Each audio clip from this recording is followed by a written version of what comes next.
Good afternoon, everybody. We're welcoming you to our CBA Matchplay at beautiful Cedarvale Lanes down in Eagan, Minnesota. This is the first game of Matchplay. We had 8 games of qualifying, 55 bowlers today. Started at 8 o'clock or 9 o'clock this morning. We only had 24 lanes to use out of the 36 here, so it took a little bit longer. For us to get through qualifying. And we had a pattern that was 48 feet in length with 32 mils, so that was quite a bit of oil. So everybody played towards the end of the day. There was the 4th, 5th arrow, and the scores actually, I think, were a little higher than some people expected. And I'll give you the rundown of the top 18. We had 55 bowlers, so we took the top 18 into our luck of the draw match play, and you only bowl 6 more games, 5 games, then a position round, and then a step ladder finals. Leading qualifier, Nick Hogan at plus 274, which means he averaged 234 for the 8 games. Dawson Peterson at plus 217 was second. Jay Scadell shooting 300, game 7. He got to 170. Dave Ullman, our senior bowler, was always making the cut. 4th place at plus 144. Justin Schiffler doesn't bowl very often, but when he does, he's always doing pretty well. 136 over was 5th. Brady Gustafson, 131 over was 6th. Matthew Polish at plus 98 was 7th, making his first cut in his first CBA tournament. That was good to see. Brady Stearns, plus 94. He's the guy that you always seem to have to go through if you want to win one of these CBA tournaments. Will Mateffy, 9th at plus 93. William Jones, 10th at plus 86. Kayla Pashina, plus 78, who back at the Women's Open Tournament shot 836 in her, I believe it was in the doubles. I'm not sure if it was a double or singles event, but it's the highest set ever in that event. It was really good to see, and she's still bowling well today at plus 78 over. Matt Payne, our CBA president, is 12th at plus 59. Dakota France, plus 52 is 13th. Tristan Clymer, plus 48. Parker Hartle, plus 47. Tyler Kurkowski, plus 45. Zach Andresen, plus 44. And Bryce Kiko rounds out the top 18 at plus 40. We only had 55 bowlers, so we really only cashed in 18 because we cashed 1 for 3. We also cashing is pretty much the same as making the cut. It's 1 for 3. So Joey Robillard at 29 over was 19th, but he doesn't get a check. But in case somebody doesn't pick up their check, he gets it.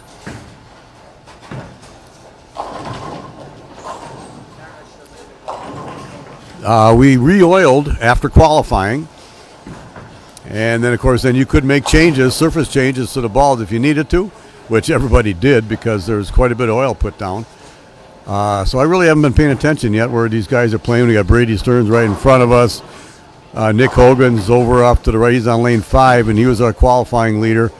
So it's kind of curious where they're playing now compared to how they started the day or even ended the day.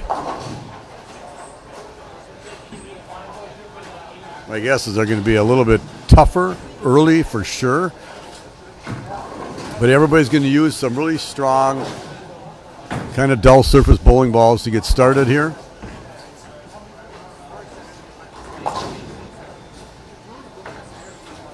See that shot by Nick. Nice solid strike in the 10th. He's just made the cut in the last 2 tournaments, made the ladder in the last 2. Never bowled a lot previously, but now he's committed to bowl all of them. And this is even the day before the MSE, which Nick runs. That's down in Faribault at J. Mo's Bowling Center. Ryan Burr and his wife owning that place, so the MSC will be down at J. Mo's tomorrow. I'll be bowling it, but Nick will be running it.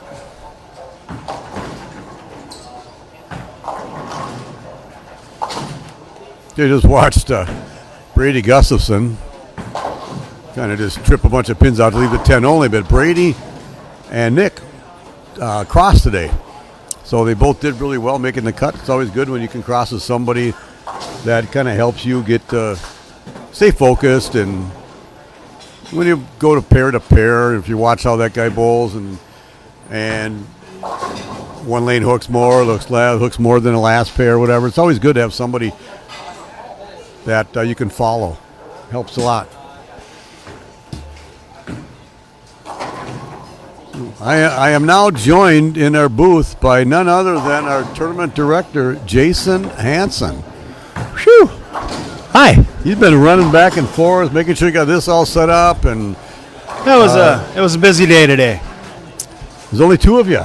Yeah, it was a smaller crew. But the Saturday ones make it a little harder for Allie to make. So right, and it wasn't the all-male crew we had last month. No, and things ran better. Go figure. Today, yes, that's what I mean. And things ran better. Not last month. We all know that's wrong. I was talking about the length and the 48-foot length and the 32 mils, but I don't know what the pattern was called. I don't remember what that was. Badger, that's what it was. PBA Badger. That's what it was. So. Yep. And I think the scores got higher. I don't know if people thought their scores were going to get this high or not. I'm not really sure, but they definitely opened up middle to the end of the 8 games. Big time. There was one pair that had a really, really good start to everything. And we've talked about it a lot. When you get 10 minutes of practice on that starting pair, it's a lot easier to get lined up. Yes. It doesn't make the pattern any softer, so you still make a mistake, but you kind of have a really good idea, and you've gotten loose and all that stuff. So usually that first game is a little bit higher. And we had one pair that went, I want to say they went like plus 170 for the 5 of them on 13 and 14 game 1. I wasn't on that pair game that 1. That was, so Anthony Stewart, and he had 275, and then Brady had 248, and Jay Scadell, and he had 255, and then Dawson Peterson had 250. That was all in the same pair first game. Same pair to start game 1. Well, I wish I would have been on that pair. You made the cut. You made a bad draw, that's all. You needed to draw 13 and 14 to start, and you'd be bowling right now. Let me tell you what our pair was like. We had 5 on our pair. Myself, my first game was 165. Joey Robillard had 142. We bowled with Kayla Devine. She had 192. So that was actually pretty good. That is good. That was our 3. We crossed all day. She actually bowled really well all day. And then we also had Nick Hogan, who had 157. And we had Brady Gustafson, who had 194. That was our pair of 5. That wasn't as easy as that other one there. That is not. No. And now, did we mess them up ourselves, or is it just a pair, or whatever? Right. You never know that. But that was 19 and 20, by the way. So, but as we talked about any house, there are good pairs and bad pairs. And of course, some bad pairs are good for somebody else, and some bad pairs are good pairs are bad for somebody else. For sure. My thing is, I always like to read what people write on Facebook, how he's doing this, and this, and then I ran into a bad pair and I won 60. Okay, not I bowled bad, or the pair was tricky. That's kind of the word. Yeah. So, but it's easy. You can't just say, well, I threw the ball bad on that pair. I can say that. I do say that. I'll say things like, and then I got lost. Yeah, there you go.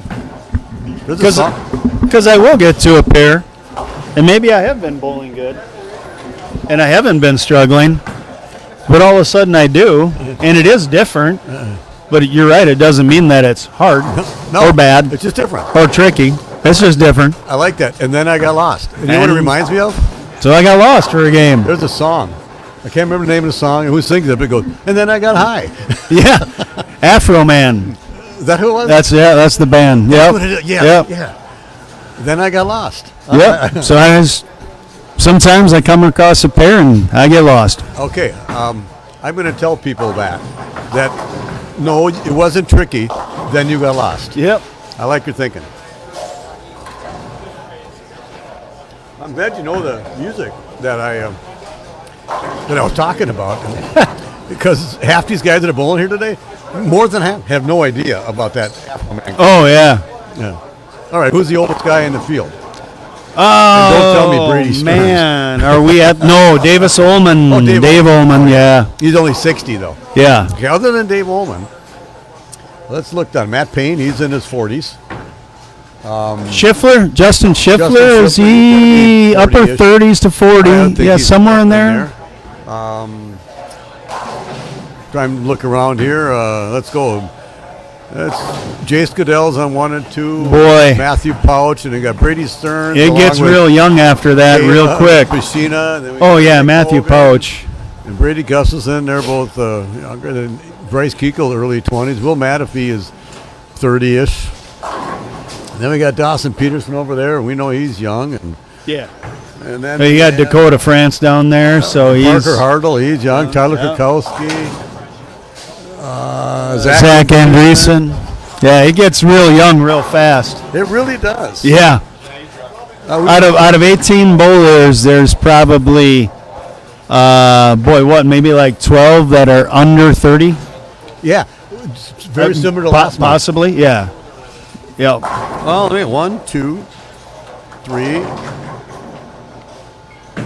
4, 5, 6, 7, 8, 9, 10. For 10 for sure under 30, yeah. So it's more than half the field. So last month was the same thing. I think we counted of the 18, there were 11 or something like that last month. Yeah. It's a really good thing to see. But now some of these guys will be going back to college next month. But it was kind of cool. I was in the bar in between the qualifying and match play, ordered something to eat, and sat at a table with Nicky Herzrud. Yeah. Or Lucas, who won last month, didn't make the cut today, but he was 20th. But bold, yeah. But around the table was Dawson Peterson, Brady Gustafson, Zach Andresen. These young guys. Lucas was there too.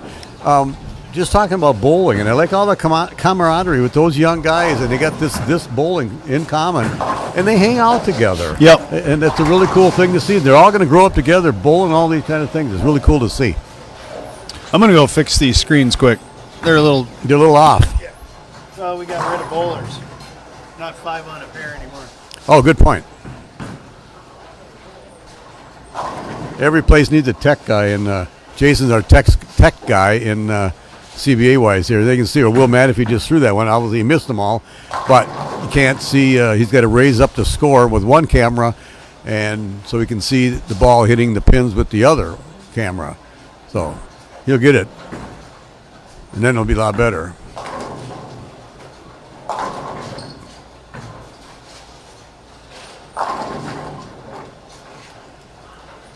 It's kind of moving around there. I'm not sure what's going on, Jason. I get wiggly, but it comes around in the end. Okay.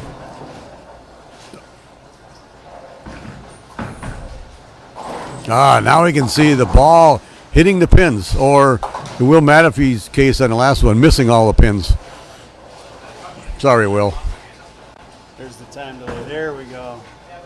Are we on? Now it goes live, so it's good. We're live now. There's no time delay anymore. So well, there's still a time delay. But let's watch Bryce Keekle here.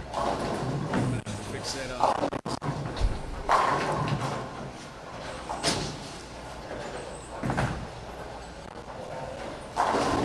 Bryce coming up a little light, leaving the 2-8. I see Johnny Holmes is watching. Johnny, you would have killed him. You would have got in about 18 to 20, been striking like at will.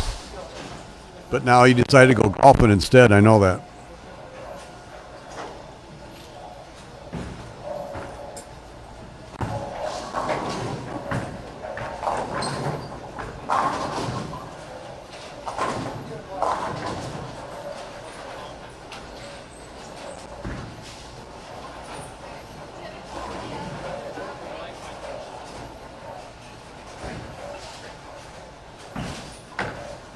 What? What's with all that? Yeah, I don't know. I did that to my mom the other month, too.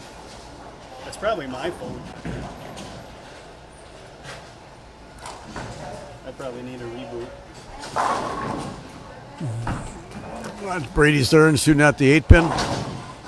So I didn't use I I didn't use a spare ball today. There was plenty of oil all the way down the lane.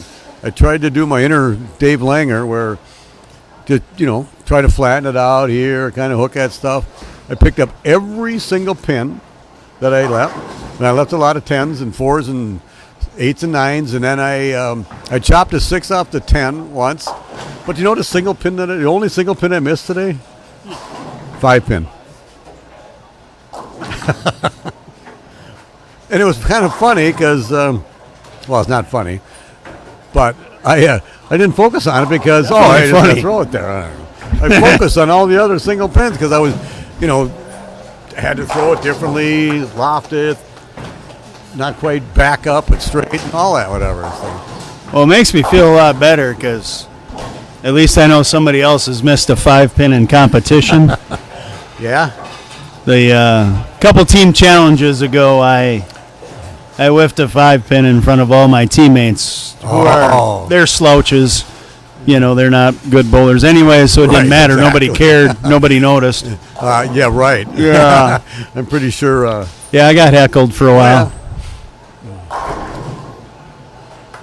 Well, I don't want to say spares were easy, but there was a lot of oil. And so if you got it online, it pretty much stayed on. It didn't hook away. But it was hard to keep the ball online based on where you were playing on the lane and who you're following sometimes. You go up here and, there was a hook spot here, a hook spot there. I didn't notice that stuff so much as a lot of other people. My ball doesn't usually overhook. But I could tell if they hooked a little bit more. I mean, I moved my feet probably about 10, 12 boards the whole day. I know a lot of people moved a lot more. Some people started, out between 5 and 10 trying to throw straight up there. My ball didn't. I had to be a lot in deeper and not give the pocket away myself. Yeah. Larry C. Nick Hogan, who was our qualifying leader, was already inside a 4th arrow. Well, and he didn't have that much right away either. He did not. It's everything he put on, shooting like 790 games 4, 5, 6, exactly, and then shooting like 280 after that or 260 after that. 256, 267, 266 for games 4, 5, 6. Yeah. And then 288 game 7. Yeah, game 7. Yeah. He was. that's a pretty good stretch. That's cruise control. Yeah, it's a pretty good stretch. I didn't have a game that high. I had a 249 game once. I impressed. I pulled out my inner Andy Mills on that pair, bowling with him, and I had 249. I had to show him how it is to play 4th arrow. How to wheel it. Yeah, he didn't know. Yeah. He does now. His 4th arrow, he plants a flag, right? That he does, yes. And so it didn't work out the best for him today, unfortunately. He had a really bad game. I think it was 5.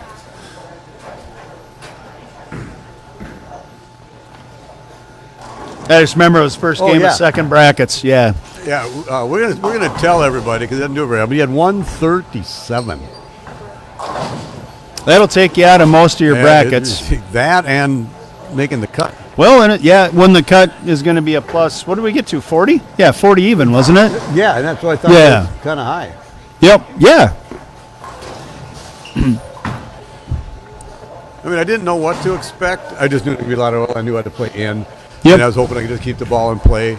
So I ended up using 4 different bowling balls, but I made sure that they were all pretty much scuffed up and fresh surfaces. So then when the one would not hook enough anymore, I changed to another ball. They weren't all drilled. 3 of them were drilled very similar, and one was pinned down.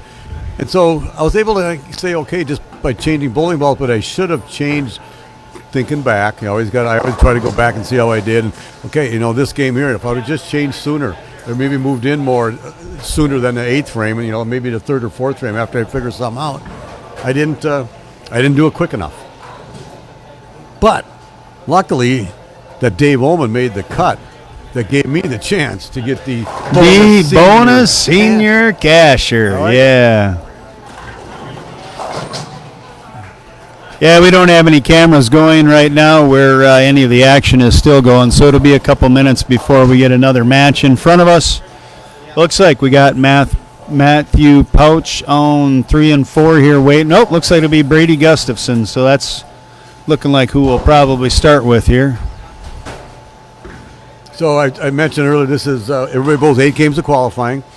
We take the top 18. We actually take a third of the field into the match play based on an even number. We're not going to take 19 people or whatever. And then it's 6 games max. Luck of the draw match play. Really, it's 5 games and then 1 big position round. Yeah. And then a top 5 step ladder. So Yep. being that we could only use 24 lanes of the 36 or 32 here at Cedarvale, qualifying took a little bit longer. And with 18 bowlers, it'll take a little bit longer here, and then the top 5. So it is now 3 o'clock, and we're just starting the second game of match play. So it looks like right around 5-ish, which I got to leave about that time. The step ladder will be, match play will probably just be finishing. Yep, that's probably, takes about 20 minutes a game on a match, but 20, 25 minutes a game. And the step ladder, top 5 step ladder takes about 2 hours to. So 7:30, you'll be done, Jason. Yeah, about that. It's all right. Get home, and I got start of a nice little 3-day stretch of not much work to do, but it is work. The Lumpy Extravaganza. Yeah, I have no idea what you call it, but Lumpy puts everything together. He does an amazing job, not surprisingly. Oh, he's definitely an organizer. Yeah, he's definitely an organizer. The word was general manager of the universe. General manager of the universe, he is lovingly called, yes. So he's got the scorecards done already. All the pairings are done. We know who we're riding with. We know the handicaps. He does do a great job of putting everything together for us. And, I make arrangements for things, a fair amount with bowling tournaments and such. And he puts all of that part together, too. It's, a lot of times it's the organizing of the people that can be sometimes the hardest thing to do. And then I understand. Then your which courses, do we like that? What affordability level are we trying to stay in? All this. So he does an overall good job of putting it all together. You guys go to Brainerd area, right? Yeah, we'll be at the Pines and Preserves the next 3 days. Stalkers stay away. That wasn't an invite. We're Cragen's is pretty common for us too. And then a few times we've been down at Dakota Ridge, which is Jackpot Junction. When they've had storms come through the Brainerd area, they've helped relocate us. They've done a really nice job on that side to kind of help us get transplanted somewhere we can play if they're out of commission. So, anyways, couple of fun days coming up for sure. I was going to say we got a chance to see Matthew Pausch's first televised CBA shot. He's bowling in his first match play, and in his CBA tournament too. Well, it sounded like he had maybe bowled one before, but it had been quite some time. His dad and his uncle used to bowl a lot back in the 80s and 90s. And I was wondering if he was related to them. Uncle, if I remember right, Tim Pausch is his uncle. Yeah, Tim, yes. And he was, if I'm not mistaken, way back, we had our U.S. Open at Maplewood Bowl. Then Carl Fitek beat Tim, I believe, for that title one year. Okay. I don't know why I remember that, because that was back in the 90s. Mid-90s. 30 years ago, Jason. Yep. That's one for a couple of years in a row. Our U.S. Open qualifying, what we did, we changed it to 12-game qualifying. We took the top 16, and you bowled all 16 on Sunday. Round robin. You bowled everybody with the 30 bonus pins, match play, and stuff. So, and I believe Carl won back-to-back U.S. Opens at Maplewood in that format. That is that's a true major format. That's fantastic. Yeah. That's why we did it. I don't know if we'd get more than 4 entries today if we put something like that out, but I love that. We just seemed to have a different crowd back then, and it was always 2 days. So your Saturday wasn't all day. We'd start at 9, and when we started having just one squad, before we always had A squad, B squad, it was for sure 2 days then. And then we'd take the top 12. The only time we'd take any more than that was we'd take the top 24, we in Eau Claire or the year end. And then we started changing, take a few more. We take a third of the field, try to do some stuff, and then we cut it down to all one-day tournaments. And now they're 12 hours almost. You're away from your house for more than 12 hours on a tournament day. Yeah. And you didn't have to do that before because we started at 9. Sometimes we actually started at noon, pull 10 games, be done by 5 or 6 on a Saturday, and come back in the top 12, come back on both Sundays. So you really had Saturday night. Yeah. If you didn't do anything, and then all you did was bowl during the day on a Saturday, and Sunday you were done by 2. So it was 2 days, but it wasn't one really long day. You could still go out and I don't think that would work nowadays, but we did that for a lot back then. Yeah. Way back, you both 10 games qualifying. A squad, B squad, A squad, B squad, and like I said, top 12, and that was it. Yeah.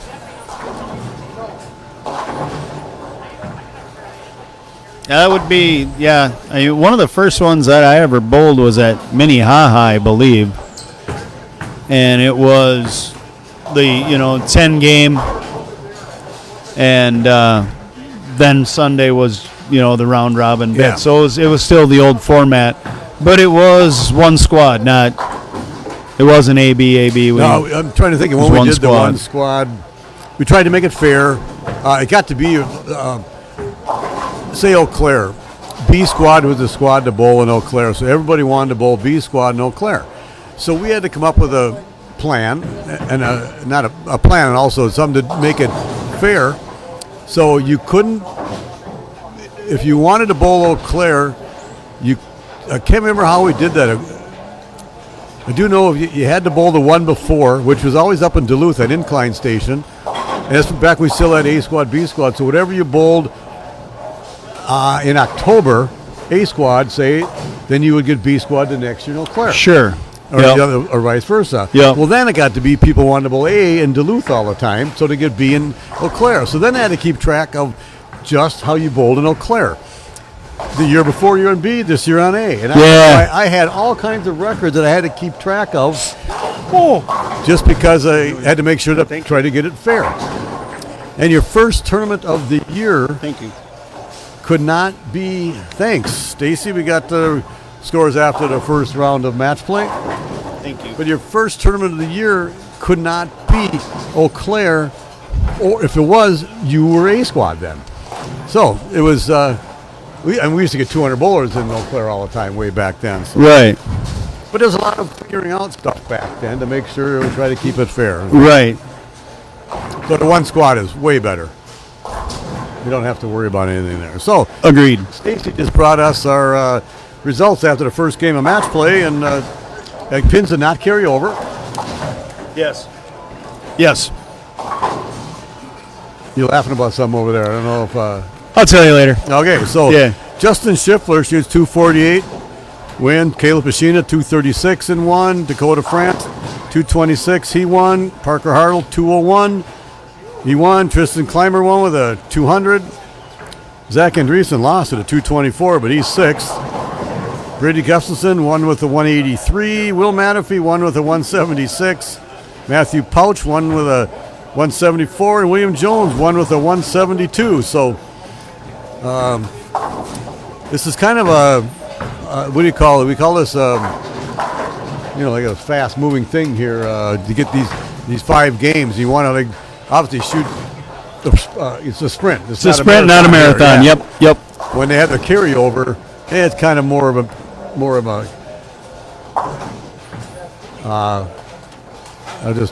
got it. I was looking at somebody at down the end, so I got a little bit away from what I was thinking. I thought somebody just got a lucky strike, so I was going to say who it was. And I think it was William Jones. Yeah, affected what I was thinking about, but.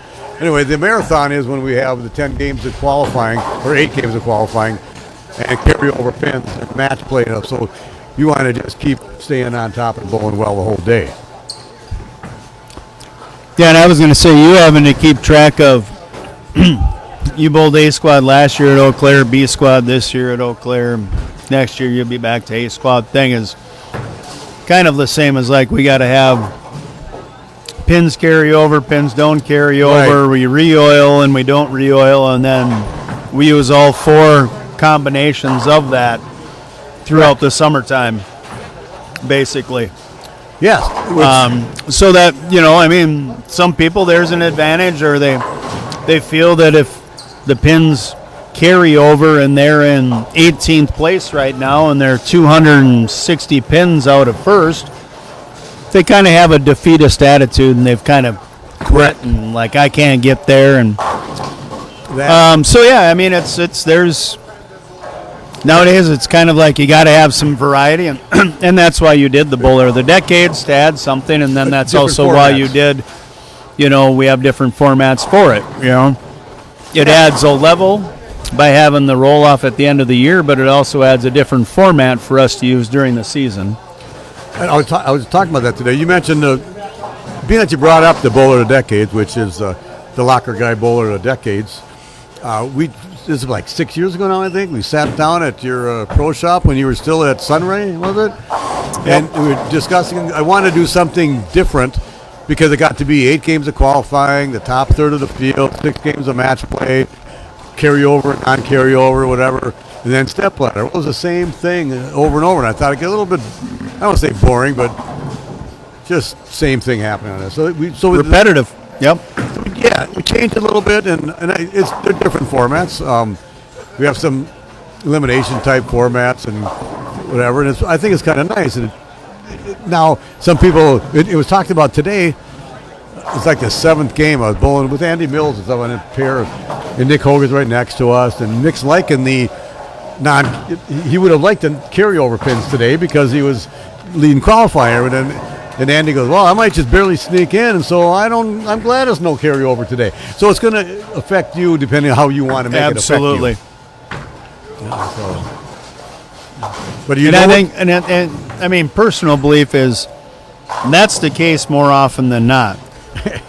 Yeah. And so I always had a hard time when somebody was like, well, I'd bowl more of your events, the CBA and that, but the format. You carry the pins forward, and it just, that doesn't suit, that. Well, it's convenient when it's convenient for you, is how that ends up being a lot of the times, right? It just ends up being a kind of I really wish it would have been this way today, because I did well.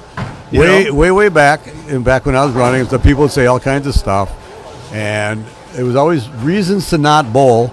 And my thought on all that was, if Mark Steiner and I, speaking of Mark Steiner, who helped me for years running the CBA, we are going to induct Mark Steiner into the CBA Hall of Fame for meritorious service. And that'll, along with Will Mateffy, who will be in for superior performance, and that'll be at our CBA Baker Doubles event in October, which I'm not sure if we have a venue for that yet. We'll have that pretty soon, and we'll let you know. But anyway, so Mark Steiner, and we always talked about it, and people come up with an excuse, and really what they're telling you is, well, I'd like to bowl, but this and that, so they're saying, I'm not good enough, but I'm not going to tell you I'm good enough. So somebody say, if you had this format, okay, then we had that format, and they still didn't bowl. They still weren't there. So we've tried a lot of different things and tried to get all the excuses out of there, and Mark always said, you're either a bowler or you're not a bowler. Yeah. And that is a really, 7-10. Off camera, but yeah, we see that kind of dead 7-10 there from Gustafson. That is very true. It's like you bowl or you don't. Correct.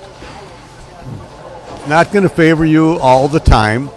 What favors you is if you're a good bowler and you bowl well all the time. Then it's going to favor you. Like that guy just walked. Then everything favors you. Chad Nelson. I didn't seem to favor him. I don't know why that is. Maybe he could. They all favor you when you're like that. Yeah. David Langer, he's golfing today, and then you guys start your extravaganza tomorrow. Tomorrow, but this is one we talked about this on Thursday when I bowled him in our league at Flaherty. He's saying, of all, because Gary Green told him, Lumpy, this is in your wheelhouse. He goes, yeah, this is the one I should be bowling. He would have been in third or fourth arrow, just soft, rolled it out to the hook point and it would come back. And then I'd ask him about that, and I know I've said this story before. He goes, I just go out there and feed it. And I go, yeah, my ball's not hungry enough, Lumpy. Right. It doesn't come back. Doesn't want to eat. No. Oh, I think Jace Goodell on lane 6 might have needed fill the 10th frame and he does need to fill this. He's got to pick up the 24810. Never mind, my math is way wrong. He just has to get. He's already got it one. Oh yeah. If you miss them all, he's got 169 or 81, whatever. But even still, with the bonus, he's not going to really gain anything out of this. He's going to get +5. Exactly. And so we're looking at. So it is kind of disappointing to not be able to add 10 or 15 or 20 to that. You know, going into the 10th for that. Yep. The match over on 3 and 4, which the camera just went there. We watched the Matthew Pouch first time on the CBA live stream.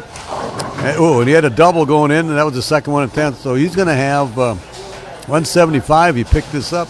He's going to win that match because all Brady Gustafson's going to have is 165 if he strikes out.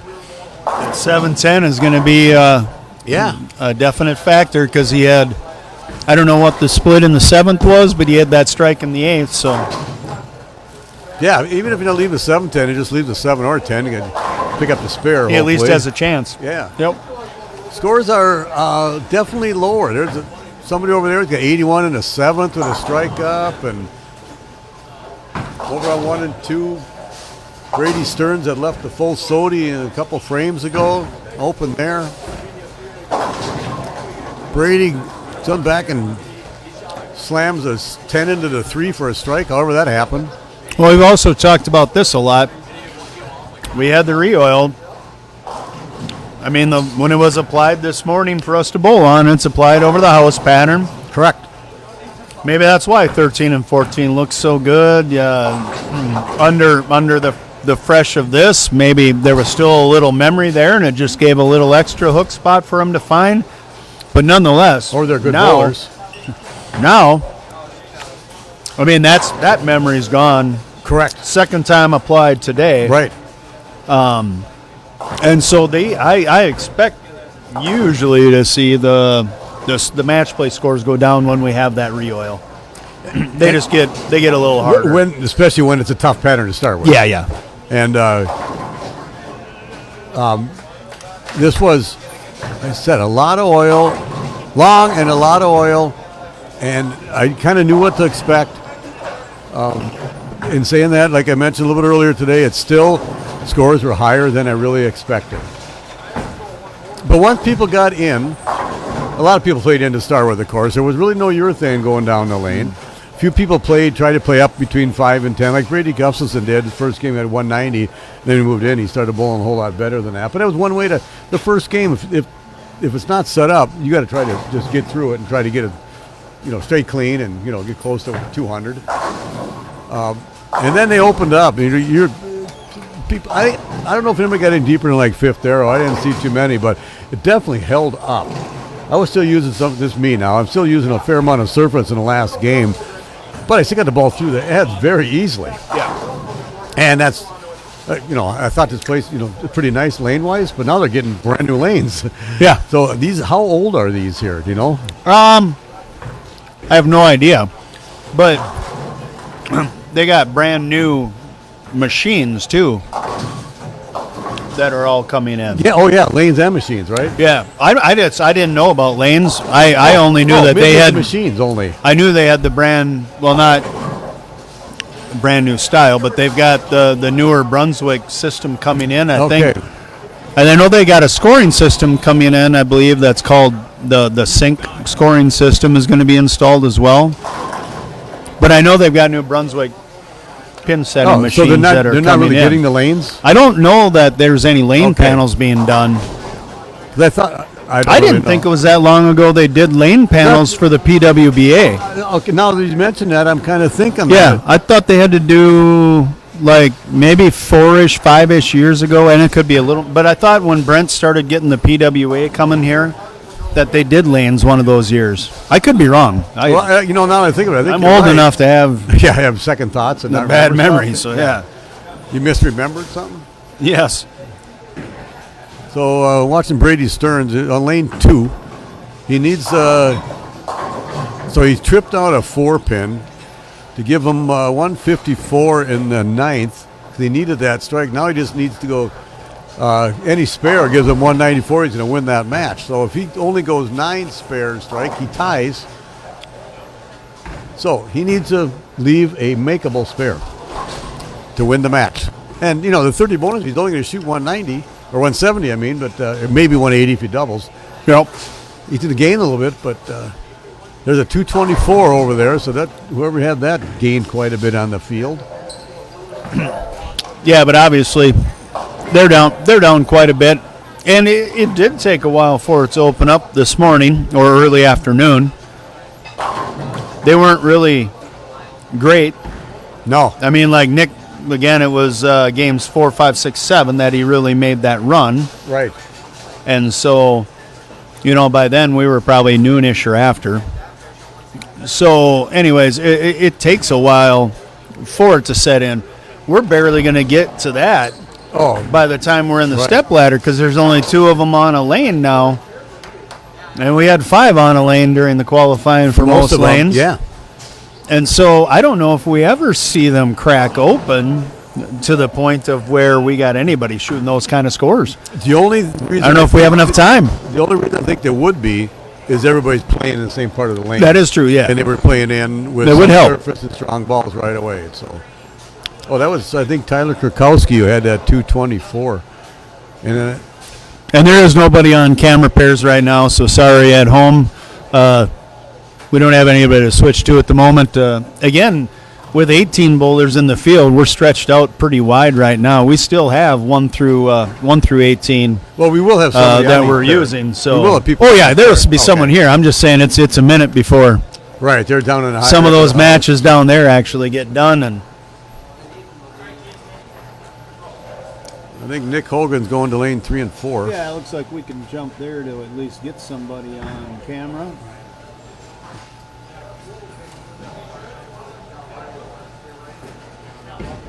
Now, it seemed where William Jones lost to Bryce Keichel, 198 to 189. Although Bryce could have more than 198, he split the 10th. So, and I can't really see any further down. I didn't see where Dave Ullman just struck, but I have no idea how he's doing other than that. Because we're on lane 5 and 6, where our monitor is right behind here, and he's bowling over on lane 15, 16. So, I mean, that's 10 lanes away, man. I can't see it. Yeah, I mean, we're sitting on 5 and 6. Cameras are 3 through 8. So that's because these will be these stepladder pairs. That is 5, correct. 6, 7, 8, back and forth. Yep, that is correct. 1 and 2 would be a practice 1 pair. and 2 is a practice pair. All right, just watching Brady Stearns' his first shot there on lane 5, and he was about 5th arrow right away, but he can slow loop it like that. Yep. I want to see what Nick Hogan. And one of those that can. I mean, he's one of those that has that. That's in his bag all that the time. ability. That's in the toolkit for him. I don't have that same toolkit, Jason. No. I'm pretty sure he has one of them nice Lowe's toolkits.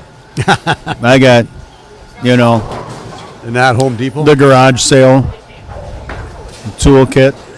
Mine, unfortunately, is Craftsman from the 70s. Yeah, but they're still around. I was going to say, those are all the hand tools. Yep. All the hand tools I bought when I was about 16, 17, 18 years old, and I used to work on my cars, my 64 or 65, I should say, Mustang, and had a 65 Pontiac Catalina and a 66 GTO. Old cars that I wish I would have kept when I was able to change oil and spark plugs and fix anything I could on those cars. Yeah. I have the same tools. I just don't have the vehicles to use them on anymore. Nor do I want to. Yeah, nor do you have the motivation and desire. I have a 2023 to do it. Cadillac, and it was still under warranty, and the battery was bad.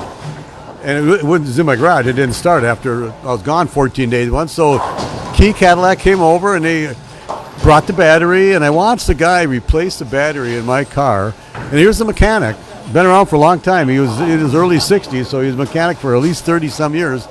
It took him an hour to do that, to everything that he had to remove to get to the battery to put the stuff back. Yeah. It's like ridiculous. I mean, I can still do that on my daughter's 2014 Ford Taurus. It takes me, I don't know, 10 minutes. And that's if the not a little rusty or not on the bolts and nuts. But that's why I'm not a mechanic. I thought I'd be a bowler instead. Well, let me think about that too. That's why I got in the locker business. Yeah, I'm not a mechanic because I'm not mechanically inclined, as they say. I'm turning into the neighborhood sprinkler fix-it guy. We have. You sure that's a title you want? I'm only helping them out because, like my next door neighbor, Free beer? well, not yet. They had some trouble with one, and the reason I was fixing it is because it actually was broken and it was shooting and it was ruining part of my lawn. I told him he had no problem. He goes, "Well, I have to get the sprinkler guy over to fix it." And I go, "Well, I can fix it for you." And he goes, "Oh, you can? Whatever." So I got a new sprinkler head and fixed it, and all right.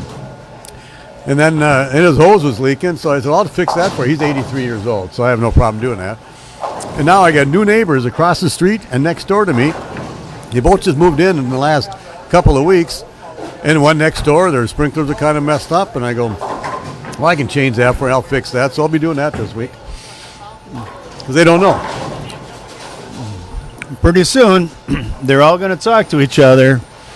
Well, And you're going to get, "Well, I live 2 blocks over and 3 blocks down, and the Joneses said that you're quite the sprinkler guy." Well, let me tell you another story. About a month or so ago, Verna was out walking the dog in the morning, and she walked by the neighbor down the street, Stephanie, and she's talking about she was messing around with her sprinklers in the morning. She goes, "Oh, I can't get the sprinkler to stop sprinkling onto my driveway. I got to be able to adjust this." And then she goes, so Verna calls me. "Hey, Tom, I go over here to Stephanie. She had trouble." So I brought my tool over and adjusted it for her. So that's what I do now, Jason. More retired, I can do stuff like that. So. But now we have 2 new neighbors. I think Brady just missed. No. Thanks to a lot of oil. Luckily, he used a spare ball and a lot of oil. We're having a new neighbor get together at our house on Tuesday night. So we're gonna get everybody to meet I've met them all already, but I want to meet them better than just here and there. So we're gonna get together, and then we have the National Night Out a couple weeks after that, which is always the first Tuesday in August, and it's in our cul-de-sac, and we'll get to know more of the neighborhood.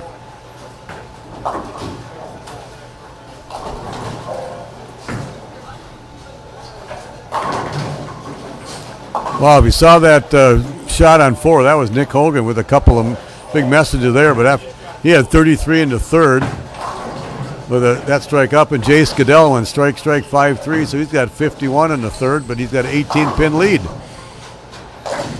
Well, we got Matthew Pouch maximizing his first CBA match play airtime by getting stuck on a couple pairs within the camera zone, and the way hopefully his relatives are able to be tuned in, or somebody tells them about it. Oh yeah, there's a couple watching right now. I can see on the. Nice. There you go. So this is an 18-game schedule, but it's really the first 5 games of an 18-game schedule. So sometimes a regular league schedule. If you bowl league and you got 18 teams, whatever, 1 week you're on 3-4, the next week you're probably on 5 and 6, and 7. You kind of go that way, and our team kind of comes the other way, and then you got to mix it up. But this is only 5 games, so kind of the same people are around the camera range for the 5 games. At least through the first 3. Yeah, and then true. like games 4 or 5, you do get a few jumps. Somebody ends up coming from 20 down to 6 or something. Yeah. So Brady Stearns, so another really good strike there. Brady goes 15 or 16 pounds. He throws 15. Yeah. Yeah. I, by the way, Jason, am going back to 15-pound equipment. You had said that if it was last month or the month before, but you said you were going to go back. Yeah, I'm going to do that. I kind of like the 14 here and there, and I actually bowled okay today. with 14 pounds. Sometimes, pins fly around, and how that happened, and then leave the deadest 10 ever. And I go, I know why that is, and you see the ball. But I got to go back to the long run. Right now, I need a little heavier weight. I'm not going to 16. But what I'm going to do is not get rid of my 14-pound stuff. Yeah. No, that's a smart decision. Yeah. And that wasn't a smart decision. So now, I just kind of built up an arsenal of different bowling balls, different layouts. Now I got to do that again. Can you add a pound into a bowling ball? No. Damn it. No. Not in any legal fashion. No. Can I put a heavier thumb slug in? Did they steel thumb slugs? Not that you could get away with, really. Yeah. I can't just take it out when I have to weigh it. And, no. Damn. All right. Well, there goes that thought. I guess. Yeah. Back to the original thought. Yeah, we'll buy the 15s again. Let's go back to 15. I got to have enough equipment. Well, not enough. I really only need 2 bowling balls, maybe 3 when I go down to Costa Rica. Thanks, Stacy. We got our update after game 2. But when I go down to Costa Rica with Savoy, Green, and Lanto, and I need to have at least 3 bowling balls and at 15 pounds that I like. I don't know what they are yet. Oh, yeah. I know a couple that I probably will buy. Ones I like now in 14 that I also liked in 15 before. All right, well. Obviously we're being swayed in our thoughts by what we can see. Exactly. Because what's going on up there is different than down here. Is a lot different than what we have going on down here. Right. Justin Schiffler whacking it pretty good, and he whacked it pretty good at the end of qualifying as well. I know I think he had one little hiccup in there somewhere, but well, he had 131 game 6, but then finished. Yeah, there it was. Finished 245, 267. Yeah. That's I mentioned something to Stace like he had gone 100 and some over his last 2. Yeah. And then you had mentioned Andresen with the 220 loss, but then he comes back 250 and gets the 30 for the win there. So 536 and 511 after 2 for them. So plus 136, plus 111. That's a good start. Yep. Especially when you only have 4 more games to have to get through. Good point. I mean, a guy like Justin or Zach in this position, they've already built an 80 to 100 between the two of them. Good point. Pin lead. You hold ground for a couple of games, and you're going to get the 1 or 2 seed in the stepladder. Speaking of, having lunch, or in between the qualifying and match play, and Zach was at our table with all the other young kids. I happened to be sitting with Nikki Herzrud, so they all like her as the bowling mom, I'm assuming, because Lucas was bowling today. Yep. But anyway, Zach is going, oh, geez, if I get to the end here, he goes, it's going to be really late by the time I get done. And I go, yeah, when you win, it'll be about 7:30, 8 o'clock. So, and we got Justin Schiffler, like you said, Jason is leading at 136 over. Zach Andresen, 111 over. Tristan Clymer, even though he had 206 and lost that game, he's 36 over. Third place, Kayla Pashina. She only had 168 and lost, but she's still 34 over. In Dakota, France, 177. He lost, but he's still 33 over, and so is Will Mateffy, who's won both of his matches. So, and then we have Matt Payne at 22 over. He's won one of his 2 matches, so averaging 195. Over. Yeah. It's hard to tell what's going to happen right now. It's only game 2. No, but it is early enough to definitely recognize that Justin and Zach, is, by all appearances, as long as they're staying up towards the high end a bit and they have the look that they have and whatever else, they're going to be really tough to try to knock out of the top 5. I'm trying to see where they are. I can't see Zach, so he's got to be somewhere around 15, 16, 17, 18, unless he's sitting down where I can't see him. Oh, he's way over. I think he's over on 17, 18. I see him by the score counter. Yeah, he is. He's at the end. So he might have been on 13 and 14. Yeah, and Justin's on 13 and 14 right now, but he has a split that he just threw out there. But if that's a good pair or not. We've always talked about it. Actually, to think of the last couple tournaments, remember we were 2 of the last 3 or some. We've always had that one lane that we've noticed Yeah. if the step ladder is going to be on, and his left lane hooks earlier, or it doesn't finish, or whatever. So we'll have to be paying attention to these step ladder pairs and see if we can figure that out by the end of match play, match play here. Oh, yeah.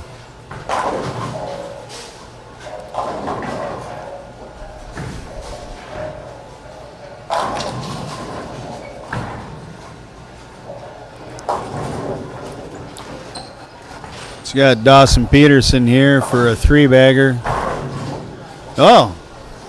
The old 7-10. I'm glad the announcer, Black Kiss of Death, could hit that quick. Yeah, sometimes you got to wait until the guy throws the shot. Wow. Yeah, exactly. Just looked over and saw the score of the match and was like, well, this could put him in the driver's seat, and whammo.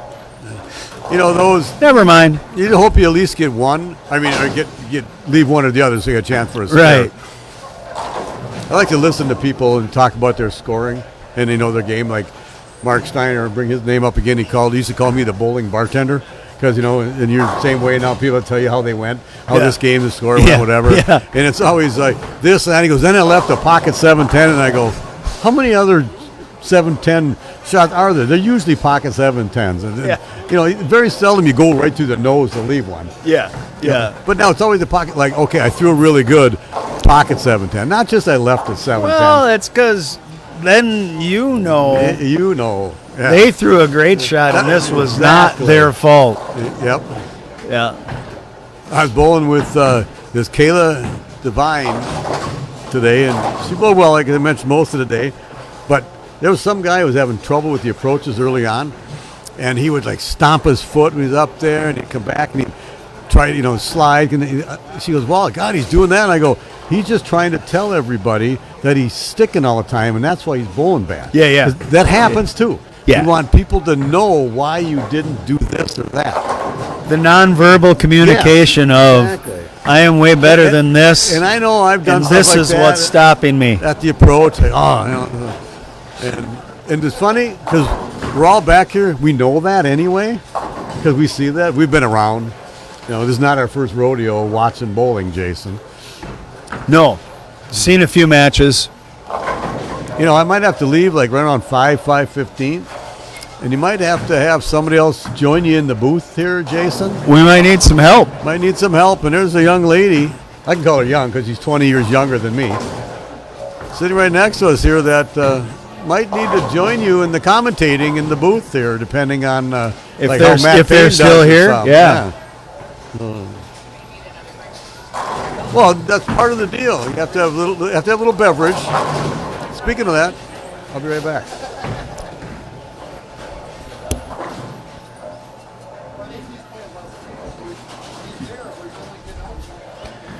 Well, when the big storyteller goes, then I got to try and pick up the slack, I guess. But doesn't look like a lot in front of us to tell here on 3 and 4. Looks like Jace, it's late enough here. So Nick's gonna max out 158.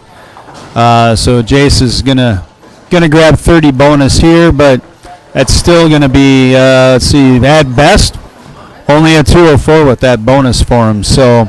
Not gaining a lot of ground. Again, everything down on this end certainly looks to be either tighter, whatever it is. It is lower scoring because there's a fair amount of talent that's down here bowling, and the scores just don't match quite what we're seeing come from up top. Or those guys are just that lined up.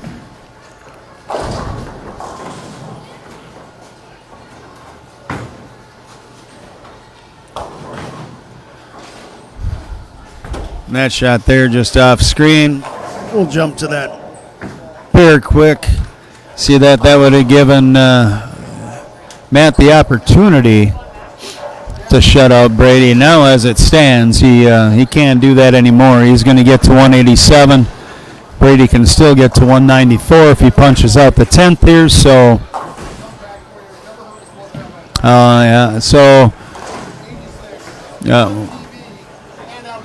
175 is where he's at.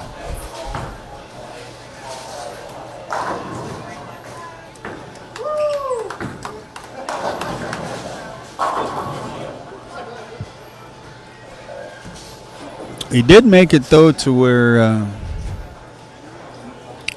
Brady is going to actually have to have. See here. 44. Yeah, he is going to need this first one, though. He needs the double out of the bit. So Brady is definitely going to have this first one. He can only max at 194, but to get the 30 bonus, he's got to have this strike.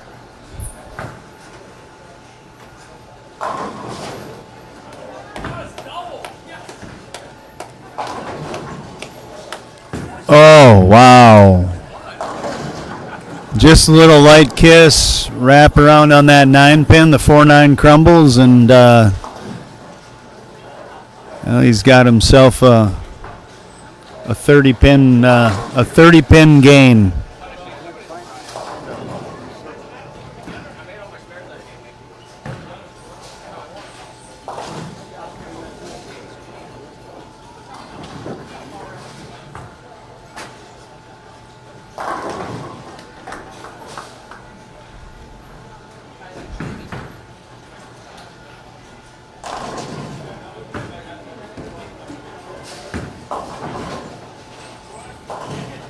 Six count.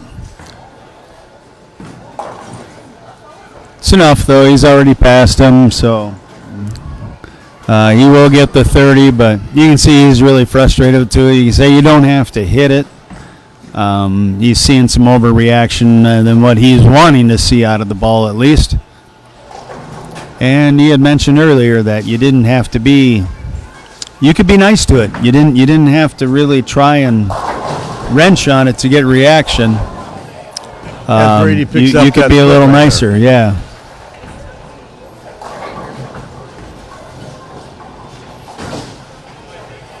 Yeah, he picked up that split, didn't need it, but he picked it up.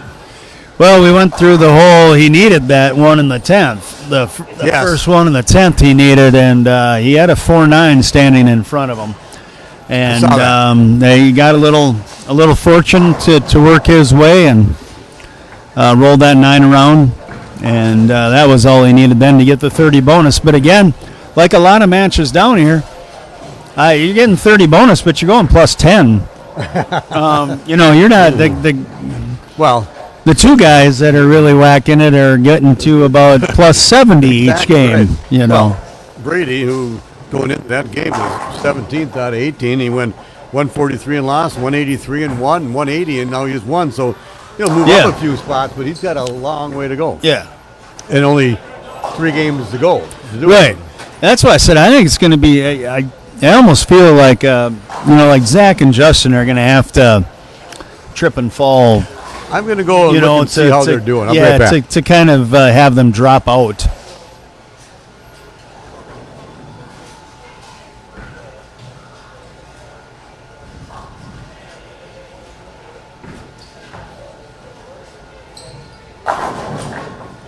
See a good shot by Dawson Peterson there.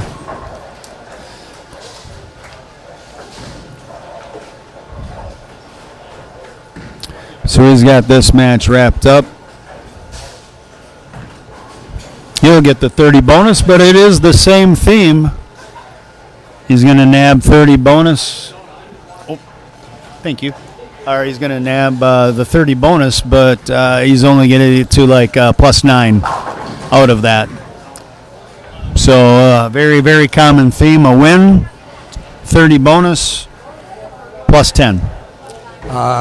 Just look, Zach Andresen's going to win with 190, 5, 6, 7, depending on his field ball. And I don't know if Justin Schiffler won or not. I don't know who we was, but somebody had 220, somebody had 170 on that pair. Okay. So I don't know. Well, I'm sure Crack Staff will have that for us shortly. Whatever. Or I could ask him right there. He's right in front of us. Now we'll get to see Justin on 3 and 4 here. Okay. So he had the 170. That answers that. He had the 170 and lost. So that means Zach Andresen is going to pass him for probably leading because then Tristan Clymer was 80 and 100 pins. So Zach Andresen will be leading after 3 games of match play. He's already got in his mind he's going to be here late night anyway, so he has bowl well. Yeah, because he said that at lunchtime. Well, it's a solid mindset to have. Yeah, it is. Instead of I got to get home. I mean, I was thinking the other because I still got to pack and everything, but I kind of knew the same thing. Yeah. I was going to get home late today anyways. Good point, yeah. Not so much by bowling so well. You know, just knew I was going to be late. And I have a kind of a half surprise 50th birthday party for a good friend of mine tonight. And I say half surprise because she knows that we're going to be coming over for just to hang out along with a couple other people. But I know their one daughter is putting together more people to come over for the party. She doesn't know that it's going to be bigger than it really is. So It's a semi-surprise. yeah, semi-surprise. Yeah. You were part of a really good surprise. I had no idea that anybody was going to be there except for my family at my 50th. Exactly, So at the that golf was cool. simulator. Yeah, that was fun. Yeah. How long ago was that now, Jason? That's almost 5 years ago. Yeah, okay. Almost. Almost. I actually have said for the last 4 months that I'm 55, so I had to think there a minute. I will be, Yeah, okay. 55 in August, but Well, so I have a 6-year-old grandson, and on his 4th birthday, we took him to tour a fire station. And he got to sit in the fire trucks and all that, whatever. And this was a day after his birthday, so he was say it was a weekend and whatever it was. And so one fire guy says, "How old are you?" And he goes, "I'll be 5 next birthday." He just turned 4. So he was already counting that. He's already rounded up. Yeah, exactly. Yeah, already rounded up.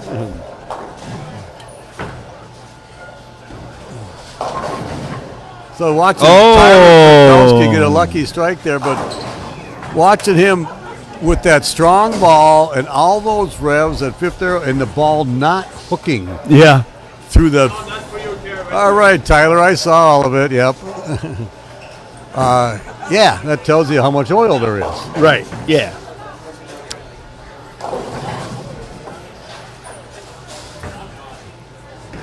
All right, we'll see what Dave can do here.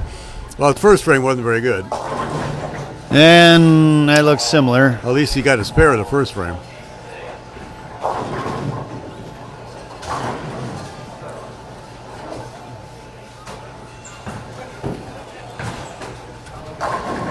And I don't know what he had last game, but he's minus. Winless and minus at the moment. Okay. Well, right now he's warming up for the MSC tomorrow at JMO's in Fayetteville. Right. I forgot what pattern they're using tomorrow, but I gotta believe it's easier than this one. Just kind of a random thought. I think that's a good hunch. Yeah. Yeah. Hey, watch. Oh, and El Presidente will be coming down within reach of the TV pairs here, too. So Matt Payne will be on Oh yeah. 7 and 8 against Dakota, France. So we've got We have Justin Schiffler Yeah. and Zach Andresen bowling against each other. on 3 and 4. So So this is one of those we call luck of the draw match play, and so it's they're like a position round kind of almost position round in early. game 4. Yeah. Exactly, and Yep. and some people aren't going to hit either one of those two guys that are bowling well. Yep. Well, like for instance, Brady Stearns hasn't. He hasn't been bowling well, but he hasn't hit the really good bowlers. But Right, He won right. 2 of 3 matches. Yep. And El Presidente Matt Payne just gets that lucky 7.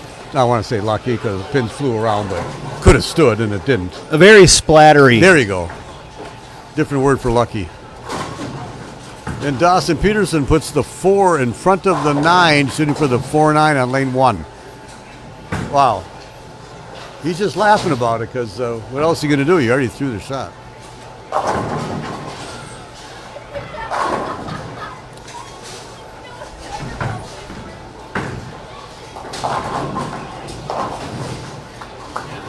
Well, nobody's missed in the early position round yet on 3 and 4. You've got Zach and Justin both so far perfect.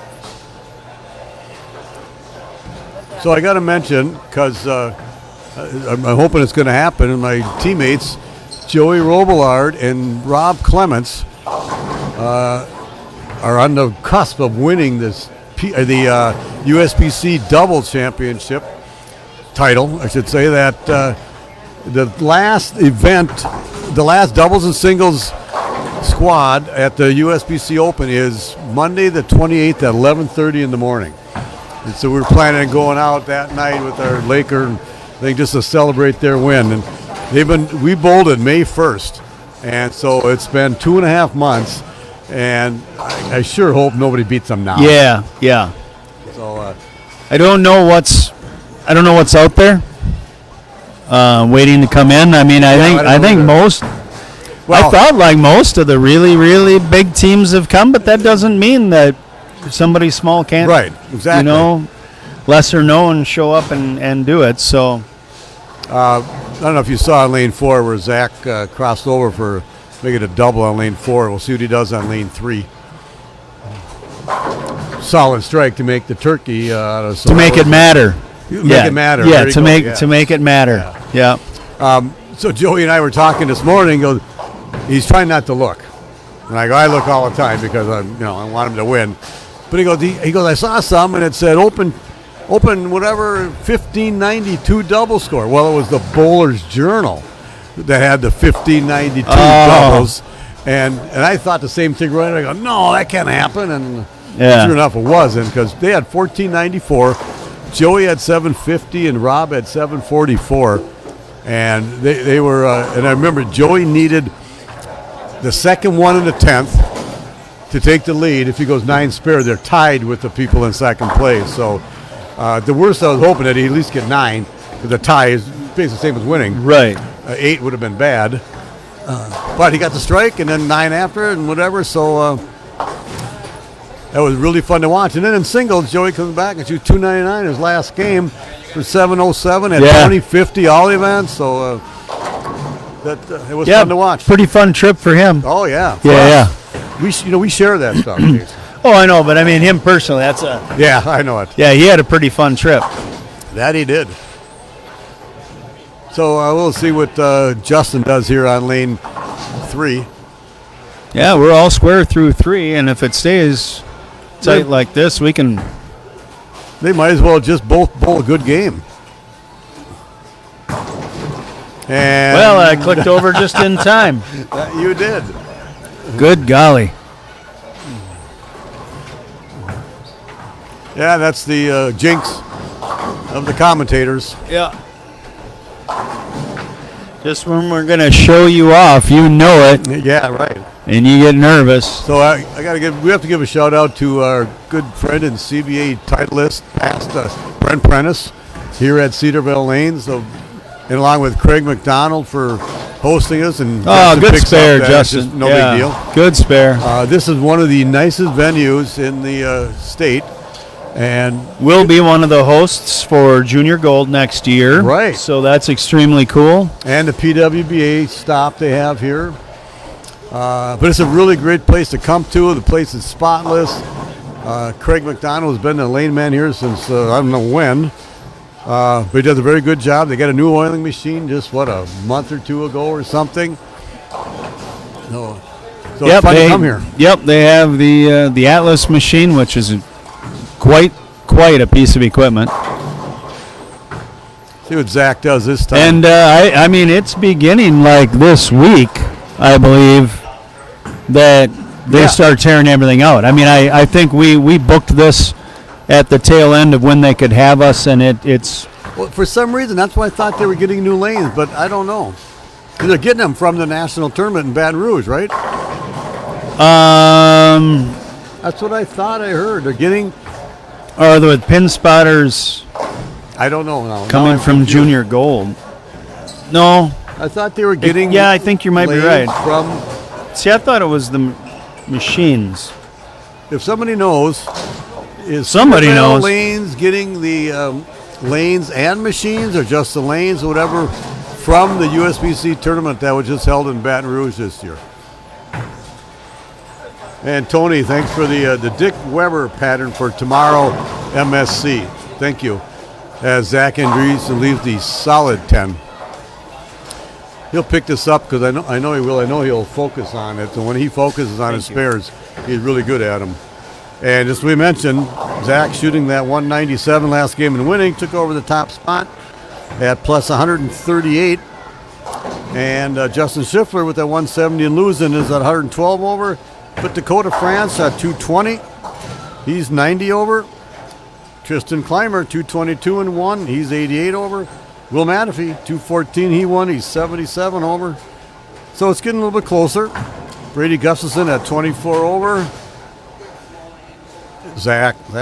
We talked about that a couple of weeks ago at our summer league down at Flaherty's. You got to pick up those single pins, and he even said when he did his clinic, he was telling all of his students, pick up those single pins. Brady Gustafson won with 218. He's at 24 over. And Bryce Kiko at 20 over. He won. Caleb Pashina lost, but still 12 over. And Matt Payne is 1 over after 9. So he's only 70 out of the cut. But right now, it could be anybody's game. Of the top 7 or 8 are going to get a chance to stay in there or get in there. Yeah, that's cinched up quite a bit after the first 2.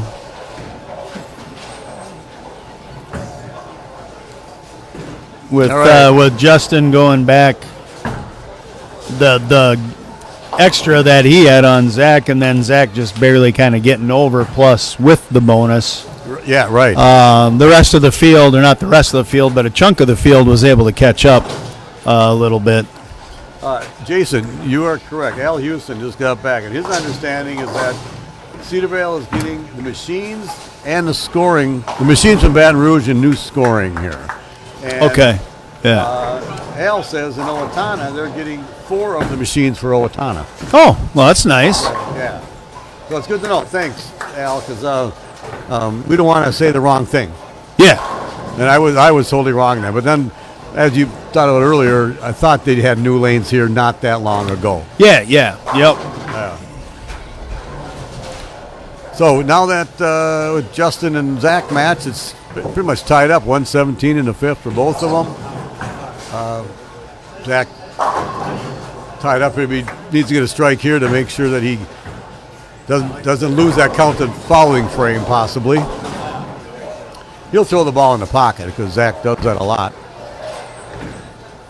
As we see Ullman finish off a turkey for himself here, so after that open, he's kind of found something a little bit, it looks like.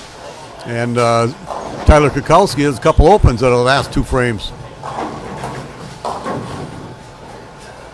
Oh, that's almost a solid 10, but 10 only. 6 fell down. Tyler says, not over yet. I'm going to still throw strikes. Speaking of Tyler, I've met that kid about 7-8 years ago in our league at Classic Bowl, and obviously he's a very good bowler. He never bowled CBAs as much, and now he's hooked up with William Jones and Thomas Cleveland, those guys, and he bowls a lot with them, and he's traveling around, and then he won the St. Paul Masters just this last year, and he made some cuts here and there, and it's good to see him out here bowling. Josh Kennedy bowled with them, and all these young guys. They talk about these young guys hanging out together. That's how, we grew up with, guys. We didn't call them young guys then because we were just young. Right. But just regular bowlers. Yes. We all got together, and now we're still bowling together.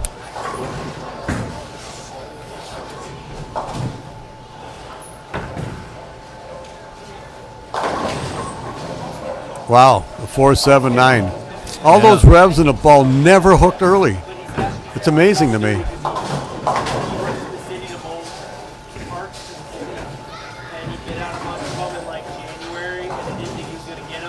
Maybe it wasn't this end versus that end. Maybe those 2 guys just... Maybe it's just the good bowlers? Well, maybe they had a good... Maybe they're good. Maybe they had a good break.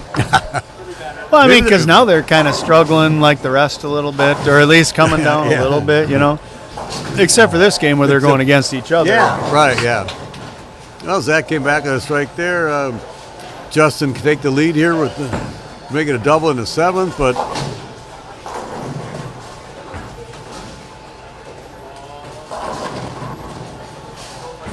I mean, one's got 260 possible, one's got 250 some possible, so if you lose this match, shooting 240, 50, that's not so bad. No, it's above what a lot of matches have been with bonus. Kind of flip your order first and second around, whatever. So, how nice was that?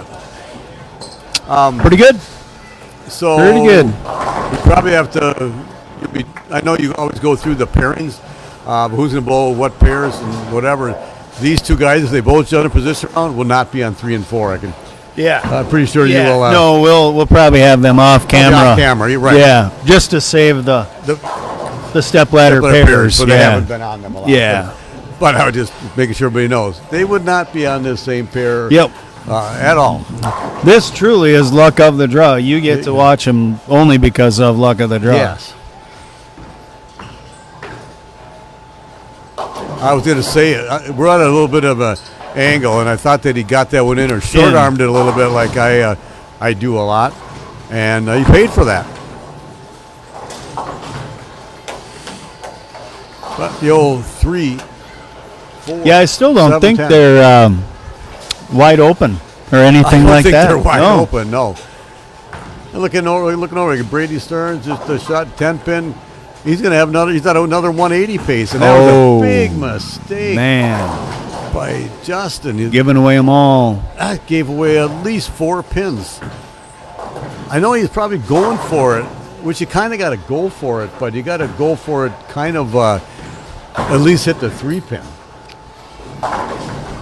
Yeah, Wow. I think at the minimum you're thinking you got to get that baby split out of that. He goes from having a chance at 267 to max at 225. 225, yeah. Wow, 42 pin swing by opening in there, whatever. Zach, this is what you do. You jump on that open. Yeah. And you just get a strike and put all that pressure back on him. Yep. But he went high last time on this lane where I thought he would throw it in the pocket. We'll see what he does differently. Just threw it in the pocket. Yeah, fortunate carry of the 10. That could have been a flat 10, but he also has speed rev rate enough to yeah. Do you know what? Is he using urethane to help now? out. He's using urethane now. Yeah, that looks like a purple. Yeah.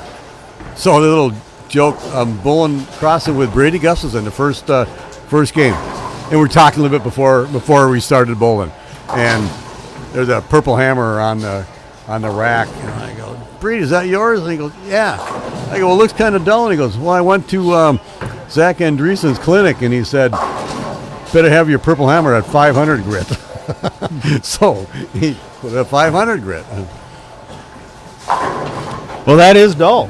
That is dull. There's 500, there's 360, there's 180, and there's a bag of gravel. We call it gravel, yeah. Yep.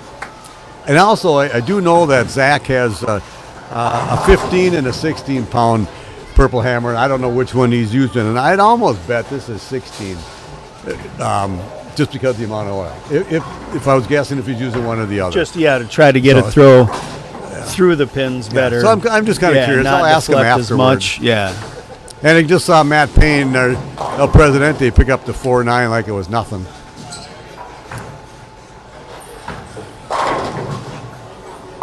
There's a big turn of events score-wise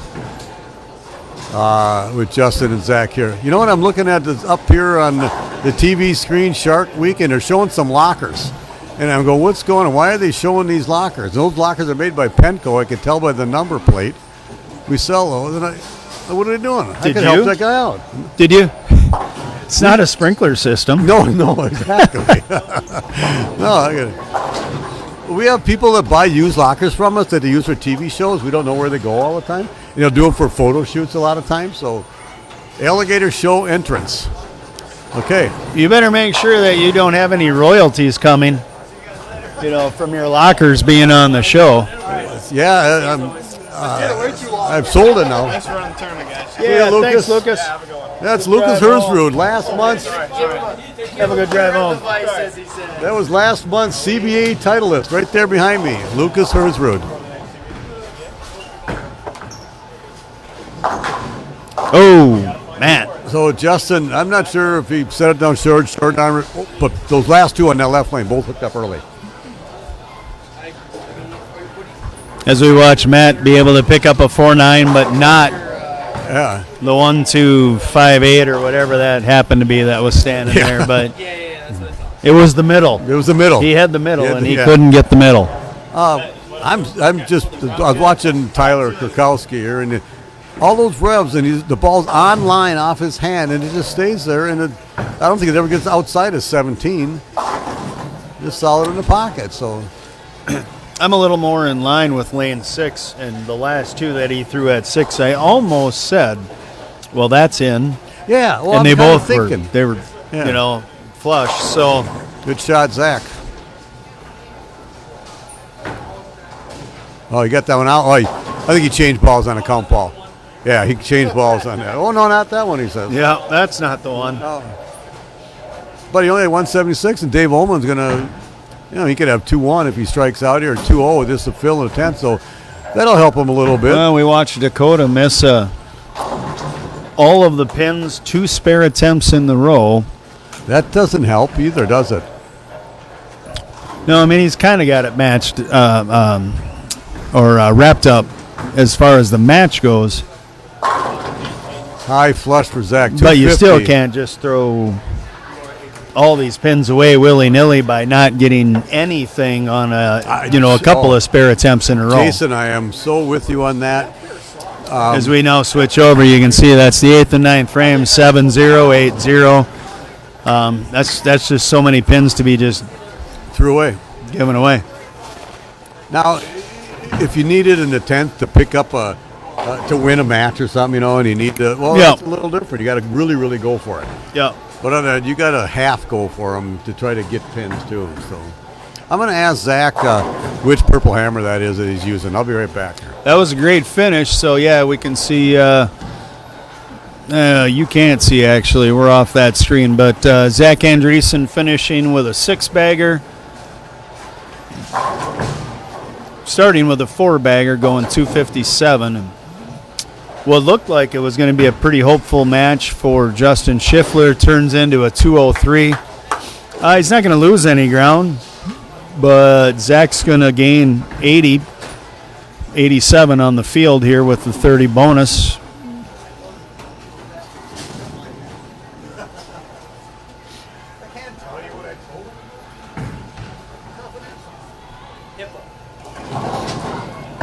I'm going to need to see if I can find me a stocking cap sometime pretty soon.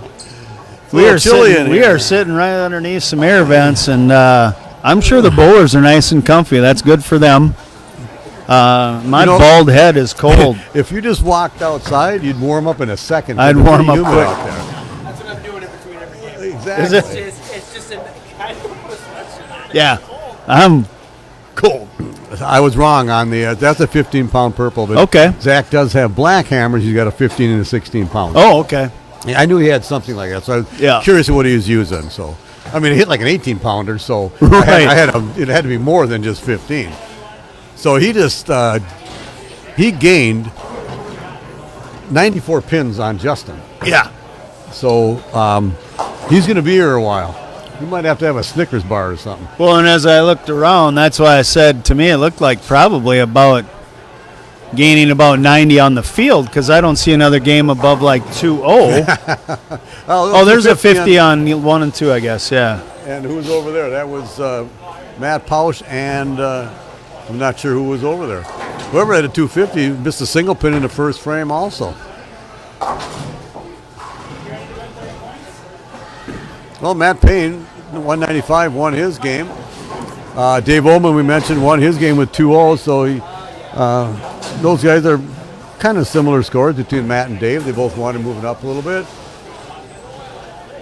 And like we said, we're over here behind lanes 5 and 6, and over in somewhere about 9-10, we can't even really see what's going on down there. It's dark. It's kind of dark, and the scores of the blue background, it's hard to see.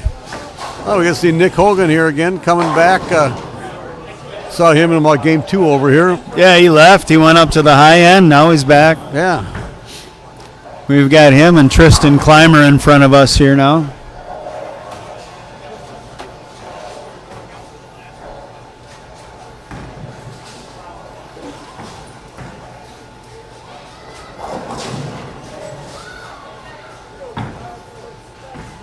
Tristan Clymer comes all the way down from, I believe, Bismarck, North Dakota. That sounds right. Yeah. It's only 450 miles away. No, it's next door. Oh, yeah, it is the next state. It is next door to us. It's actually, from here, it's a little more than 450. Kind of the reason I know that, because my mom grew up in Mandan, North Dakota, which is right there, same as Bismarck. And we used to drive up there a lot of times with our family because she had a lot of nieces and nephews. You know, weddings, we have to go up there for the typical farmer square dance, polka type weddings or whatever. Yep. And so, get this is back, you ever see with Chevy Chase and driving that station wagon with the wood? Oh, yeah, vacation, yeah. Yeah, well, that's where we went every year. We'd go up, and we had the station wagon because there was 9 of us, 7 kids, mom and dad. We had the top carrier on top of the station wagon, the 57 Mercury. I still remember that. No, 59. The 59 Mercury. Sorry. And we had the seats in the way back, and then the seats across the back, and then somebody had to sit in the front seat between my mom and dad. And there's no air conditioning, so the window was down. You know, my dad's left arm would get burnt by the time we get up there with the sun. But whoever sat in the middle seat had to light my dad's cigarettes for him with the cigarette lighter because he couldn't take his eyes off the road going 85 miles an hour with 9 of us in the car. That's awesome. It's really fun. We did that a lot. It's I had to light Dad's squares when I sat in the front. Well, my mom didn't want to do it. She would choke and cough. So, and here I'm at that time. I'm probably like 12. Hey, I like this smoking thing. So when I was 13, I started smoking. Yeah, right.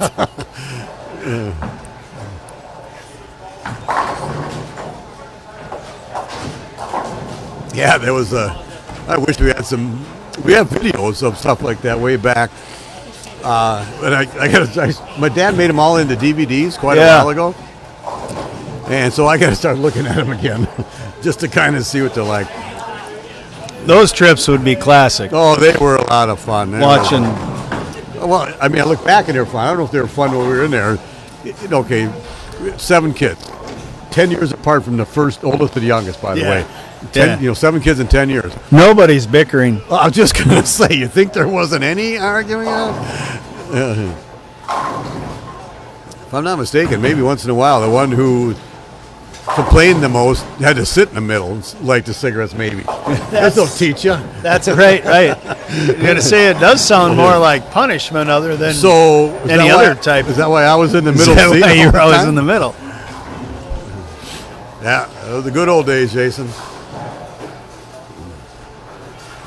Speaking of good old days in schools, we're installing some lockers at KMS next week. Those were the good old days. Yeah. I didn't have to light any cigarettes, though, for anybody there. All right. But besides your own? Yeah.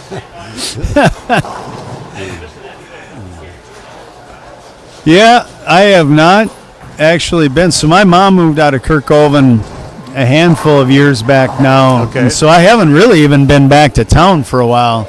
We do have an all-class reunion that I think is coming up. Okay. But no, I probably won't. Yeah. I've always gone to mine. We have all class reunions, and then we have our actual every 5-year thing, whatever. And so, but I went to, I brought this before, Edison High School, Northeast Minneapolis. So, I still hang around that area, and I still see a lot of my same guys I went to school with. And then even previous to that, I went to first to 8th grade. I went to a Catholic school in Northeast. And guys that I went to school with, first to 8th grade, Catholic school, and a lot of those guys went to De La Salle from 9th on, and I went to Edison after that. But there's 5 of us who get together once every 2 or 3 years. One guy lives in Arizona, one guy lives in Florida. The other 3 of us live around here. And we just kind of get together. So 5 guys that I've known since I was 6 years old. We kind of just still see each other on Facebook, whatever here and there. So kind of a lot of fun. Zach not letting up. He starts out this next game with a turkey over on 7 and 8. So he's pretty well lined up, pretty comfortable.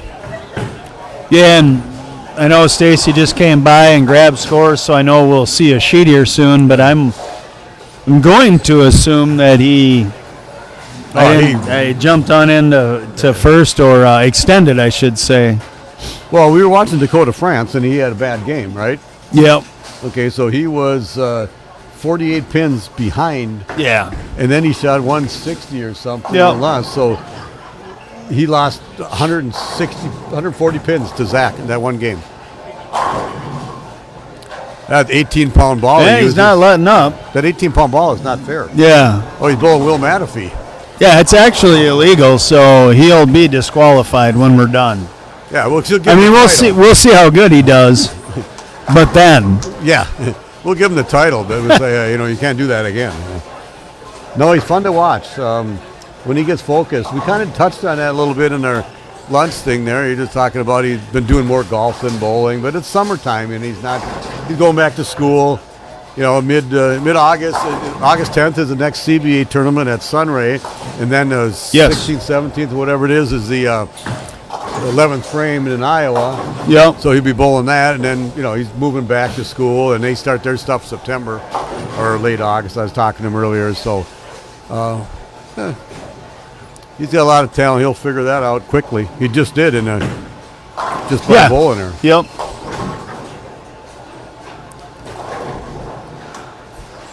Is there anything that I'm not thinking of, aware of? Do you know when the MSC is in September? I do. I can tell you also. That would be great. I put it into my calendar, and I have a Google Calendar, and then I share it with Verna. And so the other night, I was putting all the schedule in, the CBA and MSC into my calendar, and she's going, what do you keep sending me all this stuff or whatever? September 28th at Spare Time Entertainment. 28th. Thanks, Stacy. Thank you. Got our updates, whatever. So the 28th, okay. And ours is the 14th. Is that what at Southway, right? The bowler, the Locker Guy Bowler Decades. Is that going to stay there, or are you thinking of moving it? Thinking of moving it because the 17th is the Fall Classic or whatever. Oh, are you talking August? No, I'm talking September. The Fall Classic. So the 11th frame is in August, but then the Ebonite Fall Classic comes. It's either the 13th, 14th weekend or the 20th, 21st. So I was thinking of going to the 21st. Okay. To get off of the 14th with the. That's the Fall Classic. The 14th? That's the Fall Classic, is my understanding. Yeah. I have to see if I have Twins tickets that day, Jason, because I do have them next month. I'm taking my sister Liz on her birthday, the 10th, for the Twins game, and so I can't make that one. I'm disappointed. So you're thinking of having it on Sunday the 21st, possibly? That is a tentative thought for sure. That's okay. I don't have Twins tickets. You can do that. I'm just kidding, but yeah, I don't want to have to fight with the Iowa contingent. We try to not compete with any tournament because it doesn't help. A lot of people doesn't help anybody. No, a lot of people like to bowl everything, and so if we have it, then we're making them choose. We don't ever want to do that, right? And so we try to not conflict with anything. So we got the results here after Game 4 of our match play, and Zach Andresen did jump way in the lead. You got a 90-pin lead now, or no, 110-pin lead over Justin. Yeah. Justin stayed in second, even though he shot 2-0 last. But then Bryce Keikel with 257 jumps up to third. That's who was on 1 and 2 then, 107 over. And Tristan Clymer, 106 over his fourth. And Dakota France, even though he had that bad game and lost, he's still 60 over in fifth place. But he's only 3 pins ahead of Caleb Pashina, but he could be 10 ahead if he would have picked up some pins along the way. Yes. And we're not picking on anybody on that. We're just talking strictly try to get as many pins as you want. These are facts. These facts, exactly. Yeah. So, Will Mateffy is at 48 over in 7th place, so he's 12 out of the ladder, and he just split the 7th frame after strike spare 4-bagger. 210 there. Zach starts out with the front 6, so he needed to keep going to put the pressure back on Zach. So, but he needs to have as good a game as possible, whether he wins this game or not. He needs to get that 220, 230 mark. And no, he just slid by that. So he misses both of them, and then Payne is right behind him, and he had a 4.79, and then he only gets the 7. Correct. So almost picked up that again. Yep. And Matt Payne, like I said, is right behind him in 8th place. So let's see. So we have Dave Ullman is 10th, and he's 19 over. So he's only 40 pins, 39 pins, 41 pins out of the ladder. So not out of it yet. There's 5, 6 guys that still have a chance for that 6th spot. But I don't think anybody's going to catch Zach right now at all. The top 2, 3, 4 could kind of move around a little bit. Yeah, Justin's going at what could be 230-ish pace. Okay. So not a bad game, and looks, at this point leading the match. But still, Zach's going at 270. Yeah. 70 pace, and he's going to get the same 30 bonus. So yeah, he just continues to increase the gap. Yeah. Aaron Littlefield did say that the 13th and 14th is the Fall Classic. Yes. So okay then. Yep. You will be moving it to so the 21st? I'm 99% sure. I've got to make sure the venue. Oh wait. Yeah, I guess that'll work. I think we're going to Southway Bowl. That's yes. Well, I know a guy. I know the owner, Stacy. She's a really nice lady. I'll talk to her. And she said it's okay. Exactly. Yeah. All right, I'll put that in my calendar. Yep. Aaron was going to say, "What are you sending me now?" I won't. I probably won't have time to get that change done until after I'm back from the trip here, but we'll get that changed. Funny, I was. I got to tell the story, even though people who have never had a colonoscopy and the young don't know anything about them. But so I had to have another one on a Tuesday morning. So Monday night, I was watching the Major League Baseball home run, the All-Star Game home run contest. Yep. Two things. I was putting all these entries into my calendar, and Vernon was getting them. So there was, between the MSC, CBA, Lakers stuff, there's like 20 different things. You go, what is going on here? And then, if you've never had a colonoscopy, you don't know what it's like. From my couch, so I put on 2,200 steps going from my couch to the bathroom in an hour and a half. Just so everybody knows.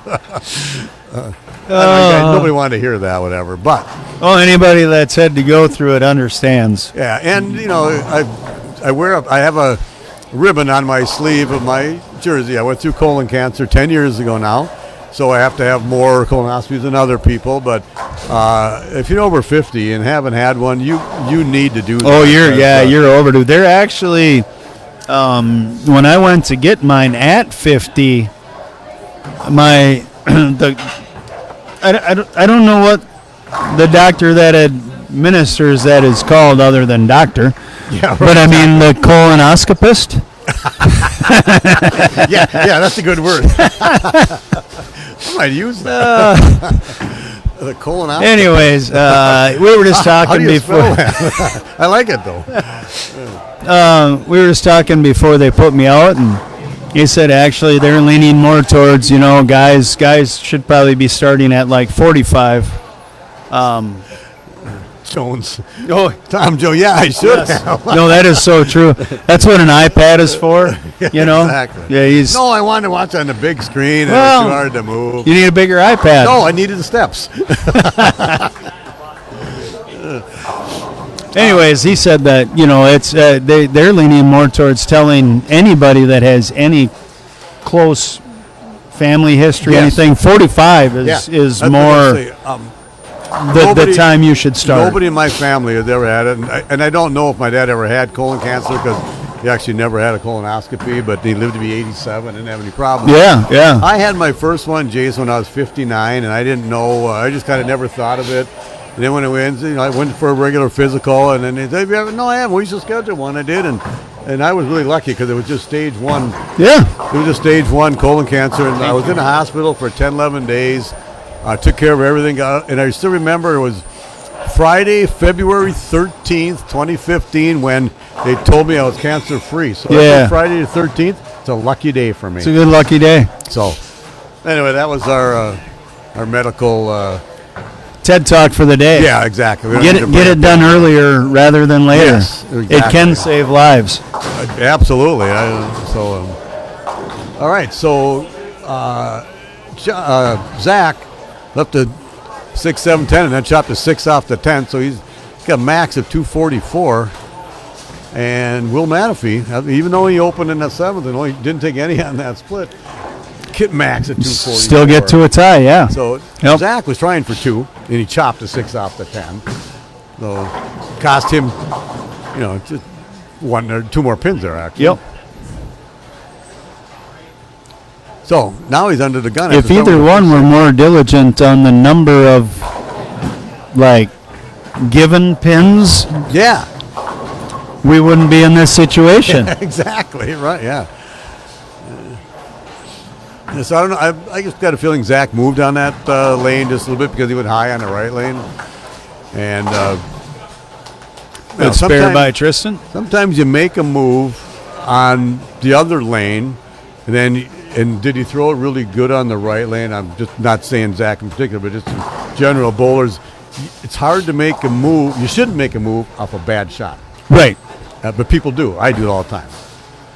Then he throws his back up at that so he doesn't chop that. That's just amazing how he can do that. Well, he works a lot. Yeah, exactly. There's a lot of reps that go into that. Yep.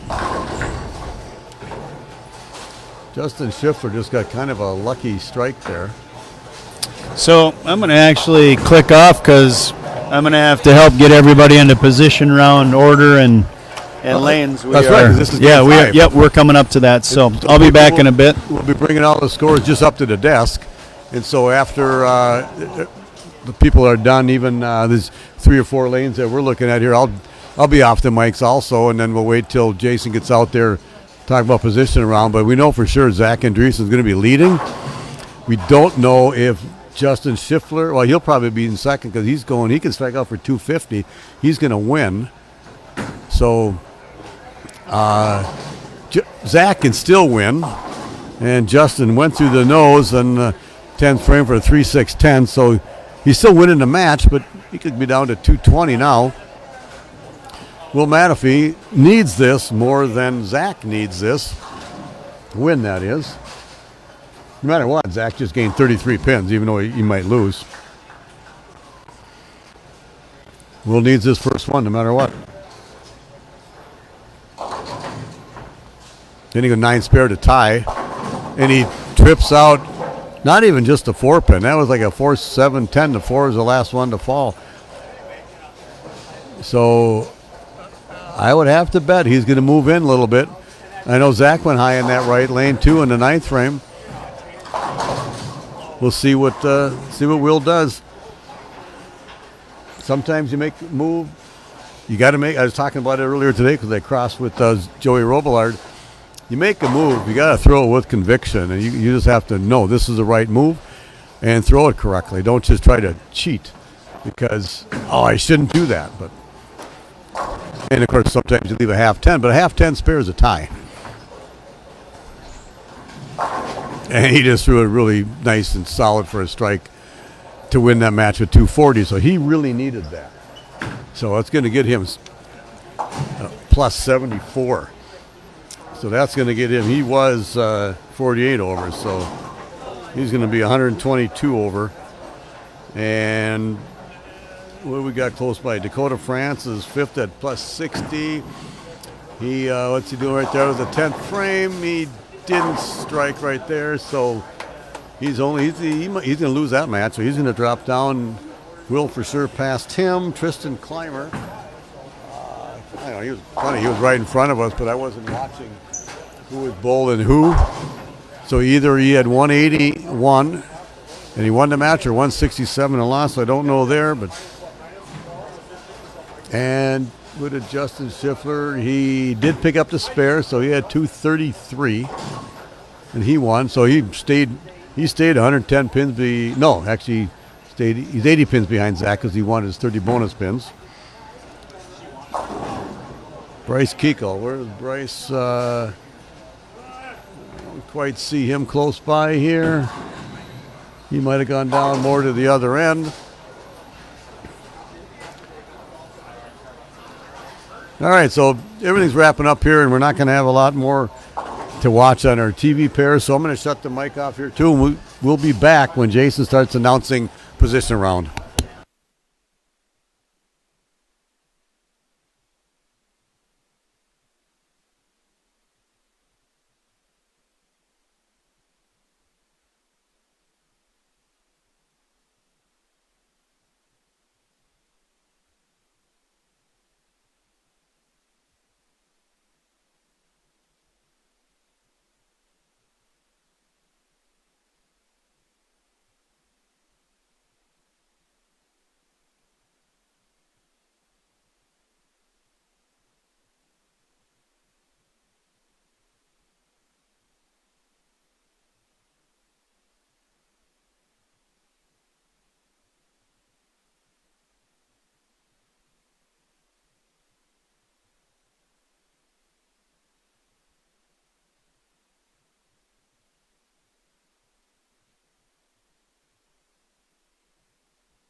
your pairings name. One of the two of you, please come up to the front counter and grab your score sheets.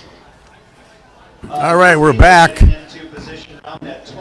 You can hear Jason in the background. He's over on the microphone talking about the the position round score. So I'll be telling you as he says it over the loudspeaker in the back. I don't know if you can hear it or not,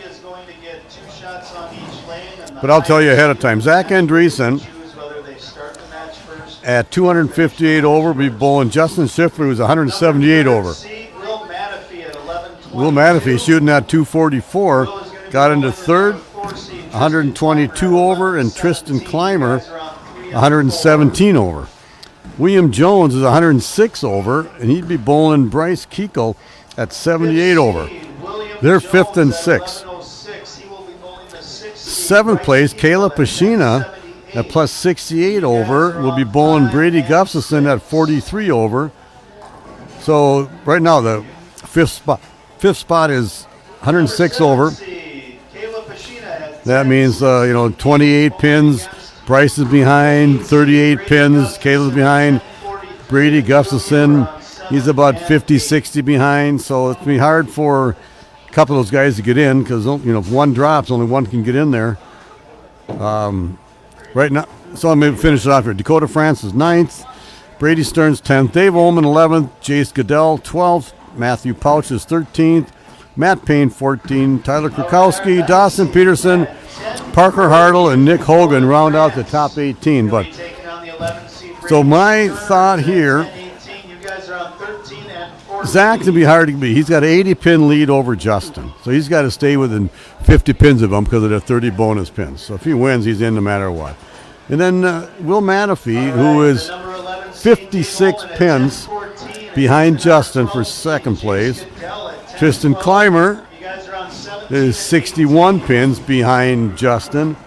And like I mentioned, William Jones, he's only 11 pins behind fourth place and 16 pins behind third place. So a couple of those could flip if Tristan Clymer has a bad game and William Jones has a bad game. You could see Caleb Pashina and Bryce Keichel jumping up into the match or into the step ladder. 15 seed Tyler Kurkowski at 953. 16 seed Dawson Peterson 940. You guys are on 9 and 10. Hartle Hogan 1 and 2. Again, everybody, 2 shots on each lane for each of you. Higher seed gets the choice, start the match or finish the match first. All right, like you said, everybody, this position, a typical position round, and we do this just because you've waited about 10 minutes or so. Some people waited 50 minutes into their last shot. You get 2 practice shots on each lane. You can take them if you want. You don't have to take them. And then the higher seeded bowler gets a choice. They want to start or finish the match first. So they'll be warming up here. We're going to have, Bryce Keichel and William Jones, who are the 5th and 6th position. Will Mateffy and Tristan Clymer over in 3 and 4. They're in the 3rd and 4th position. Zach Andresen and Justin Schiffler are going to be off camera because we don't want them, both of those guys will be in the stepladder, and we don't want them bowling on any one of the stepladder pairs. So we try to do that. And then we got Dawson Peterson and Tyler Kurkowski. Well, they're over on 9 and 10.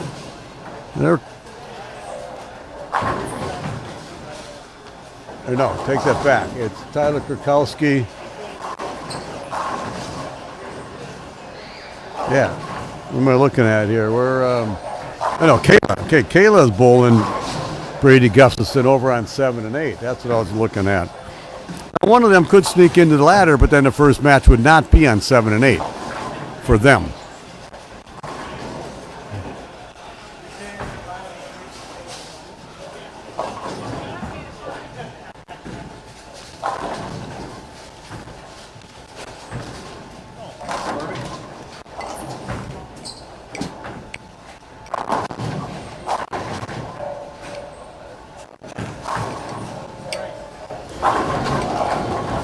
Okay.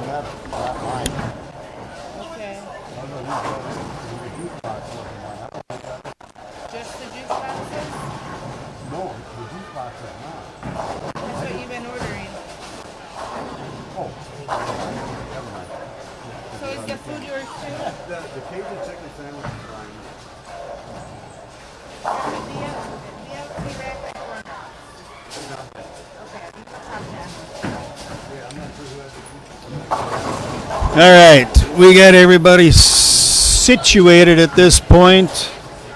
I used the microphone this time, a kind of a rare occurrence, but with 32 lanes in the place and a lot of full open bowling down there, it's loud in here, and we had 18 lanes to cover. So normally you guys maybe hear me yelling out the lane assignments. But anyways, we've got the number 1, number 2 seed. That is Schiffler and Andresen. They're on 11 and 12, so they are off camera, as we said they would be. And then we do have, 3 and 4 seed, Will Mateffy, Tristan Clymer. Looks like we've got 5 pins separating the 2 of them overall. So basically winner of the match. That's 3 and on lanes 3 and 4 and our 3 and 4 seed. And then we might as well just start right there and we'll work our way up as we see Tristan with the first shot coming up in the match. Everybody got 2 shots on each lane, and the higher seeds in each match get the choice if they want to start the match first or they want to finish the match first. So Tristan is the lower seed of the 2, so Will obviously was making the choice to go ahead and finish the match first. Jason, I heard you say right away on the mic here that you use the microphone to announce the position round. And it's kind of funny because I was trying to say it here, but I can hear you in the background. I don't know if they can hear you, so then I said I just stood up for a while. Yeah, I mentioned I didn't know if they could hear me, and a lot of times I'm screaming up front. Right. But with this much space to cover, Yes. and the amount of bowlers that they have for open bowling in here today as well, I knew I wasn't going to be heard. So, That was good. Good anyways, job. so that brings us to 5 seed William Jones, 6 seed Bryce Keichel. They're on 5 and 6, so they're also on a TV pair. And you've got a total of 22 and 6, so 28 pins separating those 2 in that match. So also another match that's just within sight of the bonus pin amount for winning. 7 seed Caleb Pashina, 8 seed Brady Gustafson. They're on 9 and 10. You're on 7 and 8. Or 7 and 8, I mean. And so also a TV pair for us to be able to catch. And you've only got, what do you got, 17 and 8, 25 pins separating I was just talking about those that 2. before he came down here, that if, say, William Jones and Bryce bowl bad, both of them, thank you, or maybe in Tristan Clymer, if he has a bad game or some, Kayla and Brady are the 2, or Bryce, Kayla, and Brady are the ones that could have a chance to jump in. And more Bryce and Kayla. And what was the last time we had a lady make the Yeah, it has been a while, actually. I'd have to try to think of, we didn't during my, Oh, yeah, we have. have we during my, You're in. oh, Kayla has Kayla. That's Kayla right. made Well, the- and Katie Ann probably has too, now Katie that Ann I has think made of the that. step Yeah. on it. Yeah. Yeah, I was just trying to think during my tenure because I had ran the MWST Oh, right, for a yeah, while. Right. I just didn't think there were a lot of ladies that had been bowling so much in the CBA because Correct. we had the other side. Yeah, we had the other side of it, so to speak. You know, it's But funny, yeah, You bring up tenure, which I understand what tenure means. That's Right. But, Ricky Anderson, played baseball player. yeah, And he was the guy always talking in third person. Ricky did this, Ricky did that. And he was on a bus one time, and he said the older players got to sit more in the front of the bus. And he goes, well, Ricky, you can do that because you got tenure. He goes, I got more than 10 years. spelled exactly the same too, Ricky. You got it. I mean, one's 1 year, 1 word, one's 2 words. Hey, whatever you want. Yeah, that's funny. Funny. I like to. I'm a grammar type person. I try to speak and spell correctly, and I like to read. The more and more people who write stuff, whether on Facebook, whatever it is, and to words. If you're a part of something, or I want to be a part of this. One's 1 word, one's 2 words, and I want to be a part of this. But they put it together. Apart. Well, you want to be away from it? Yeah. No, you want to be a part of it. You Yeah. want to be, I want to be separated from exactly. So I always think it's funny, I never say anything to those people. I tell my brother, though, because we grew up, my dad always told us, hey, as we see Bryce missing a 6-pin that he should not do in the 3rd frame of that game, but use the correct grammar. Just use the correct grammar. Just know what it is. So that was drilled into us as we were growing up.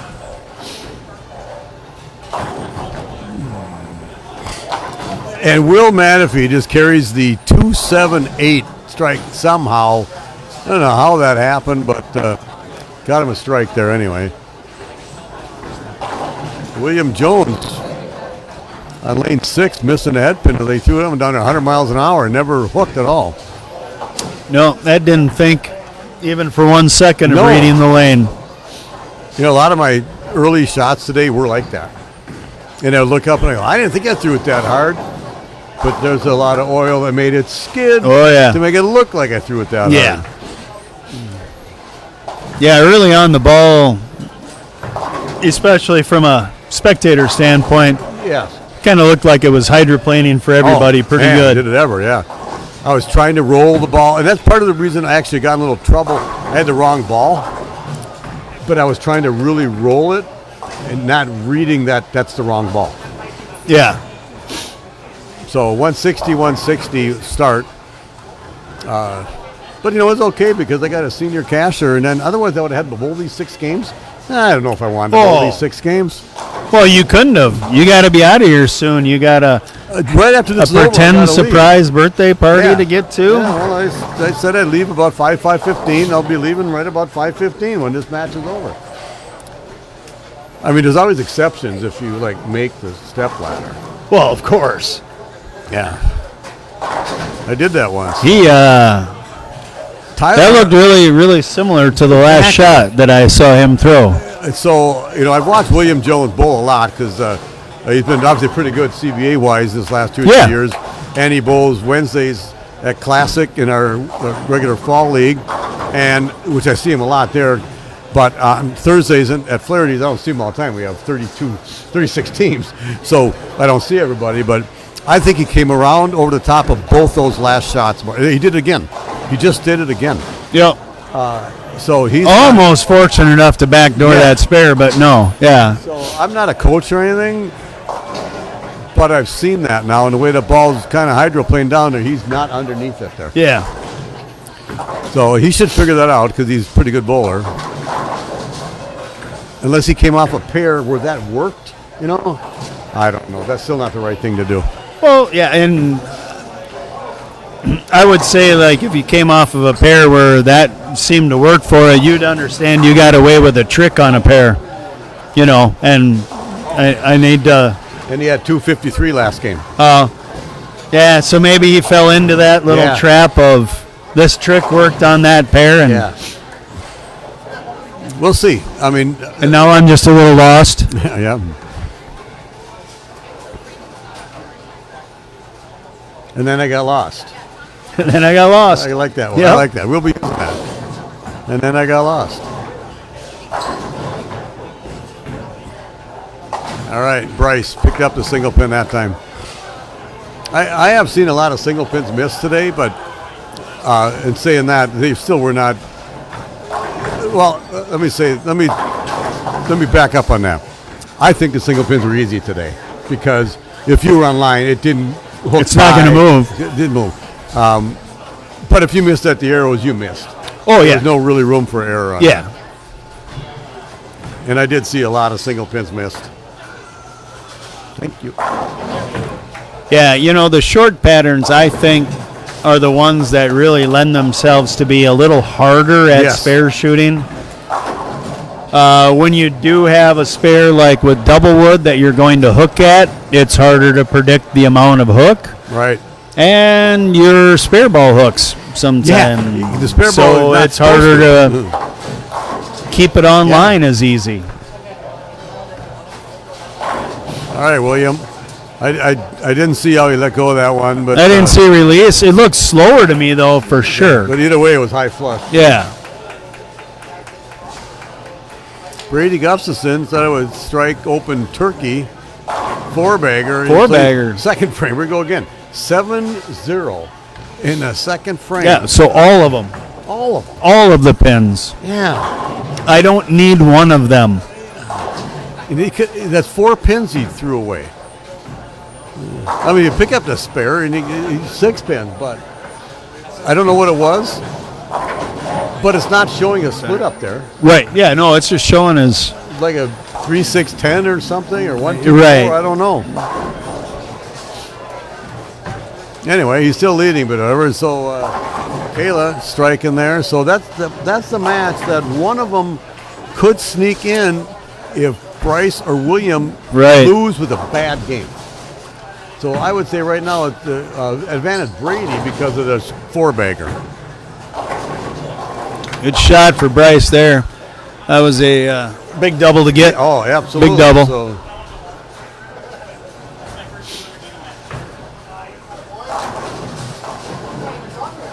I mean, at this point, he's got, five pins on him. well, looking at the scores here, but- Brady needs to, if you win, get that extra 30 pins there or whatever. Actually, Bryce is actually out of the ladder. So if William wins, he's in the ladder. And there's, what did we say, 28 pins. So he has to win. William, that is, to stay in the ladder. Well, I don't think Bryce liked that, but I think he's pretty happy to have just a dead 10 to shoot at. I don't think he thought that was one of his better shots. You can always tell by the reactions of the bowler. And sometimes you throw it bad and then you give up on it and strike. So don't give up on it. Don't show your hand before it hits. There it is again. He missed a 6-pin that way. Yeah. Well, that I don't want to say it's uncalled for, Jason, but it's kind of uncalled for. 2 of them. Yeah. So you think Parker? Oh.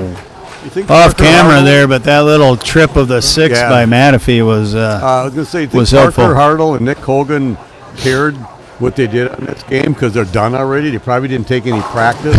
When you're bowling for 17th and 18th, you just Yeah, say, but "Did you they're- practice?" No. yeah. See you later. See See ya. ya, Nick. Tomorrow. But they're done and they both shot almost even. Yeah, exactly. I mean, well, I have no idea who won that. I don't either, but somebody was plus 17, somebody was minus 4. Yeah. So I don't want to say anything, but Nick Hogan lapped the field, but he was qualifying leader by 70, 80 pins. And, Yeah. And from 1st to 18th was 240 pins difference or whatever. And he was last by a lot. The extra oil. Not that he couldn't, he just must not have figured it out or whatever. Whatever he was doing just did not, the reaction wasn't there for him. So. Yeah, if this was a 14 game tournament, he would not have made the cut. No, right. Yeah, there you go. He would have been, but he would have been re-oiled. leading after He 8. wouldn't have re-oiled, though. Says you. It's my tournament. Well, yeah, good point. I mean, if we're bringing up a hypothetical tournament of 14 games, Good point.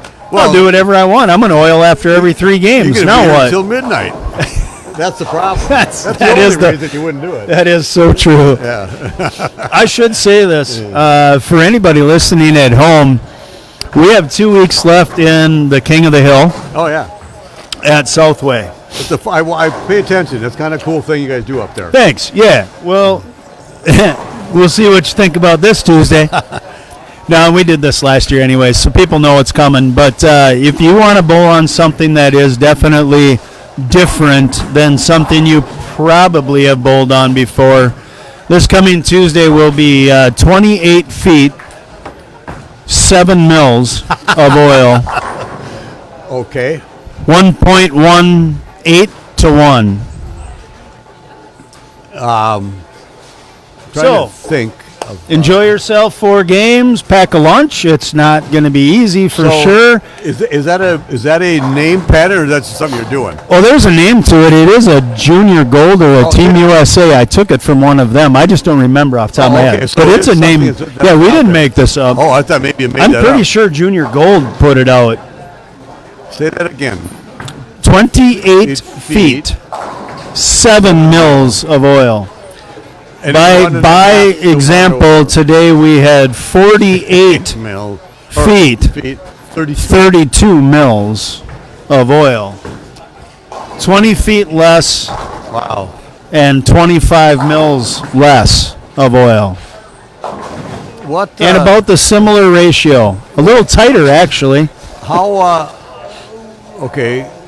And then, if you had fun, Yeah. the last night is 8 of the patterns, 1 on a lane across 8 lanes, Oh. and everybody bowls across the same 8 lanes, and they don't know what's out.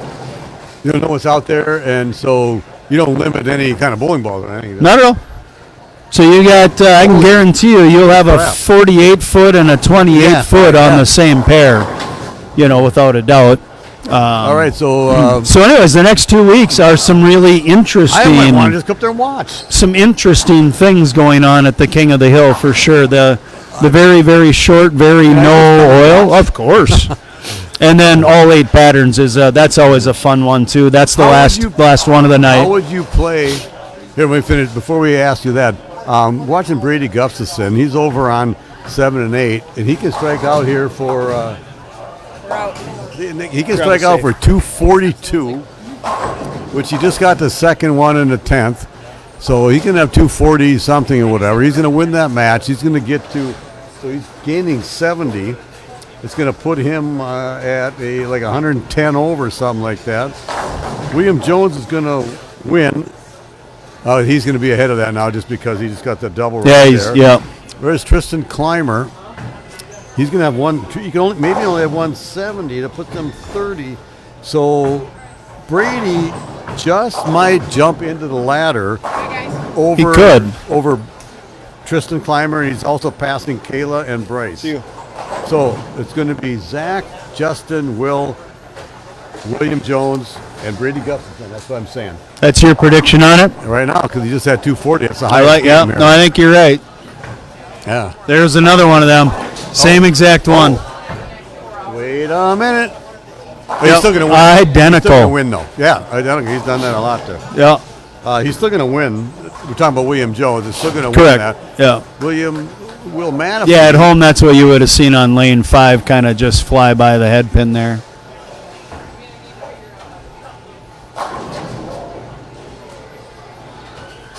It's kind of funny because if he gets that first strike, he passes Will Mateffy for 3rd place. Yeah. William Jones would have gone all the way up to 3rd, but not. Well, as you look at it, any one of the 3 that he flagged the head pin Yeah, on that exactly. bad, could have made that difference. Yes. But he's got 199. He's going to win. Will's going to have 200. He's going to win. So yeah, I stand by my prediction.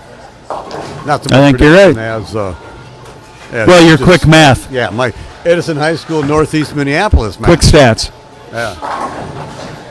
And Bryce, he was out of whack somehow, missing those single pins because, he missed them off his hand by a foot. Yeah, I overheard him coming back, and he used the word focus. Oh, So I think he feels he wasn't necessarily very focused on those spares. Okay. Maybe lost track of the process. You can't just assume the spares make themselves. You got to pay Yeah. attention to well, the process. I thought I had that 5-pin I shot at today, and You should have. I should have. The only single pin I missed all day, not using a spare ball, throwing at 6s and 10 pins and 4s and 7s, and I picked them all up. I gotta admit, I was thinking of just using. I was going to pick that up and use something else for my count ball because I thought. Oh yeah, try and get a read. But that's the focus. You had already gone past the I did, spare, yep, right? exactly. Because I was going to. Pass. It was automatic. You got it. I'm going to sign off for a minute because I'm going to go do the score sheets and get everybody ready for the step ladder. So, Corby, that's probably it for you and I together. But I'll hang out to announce the top.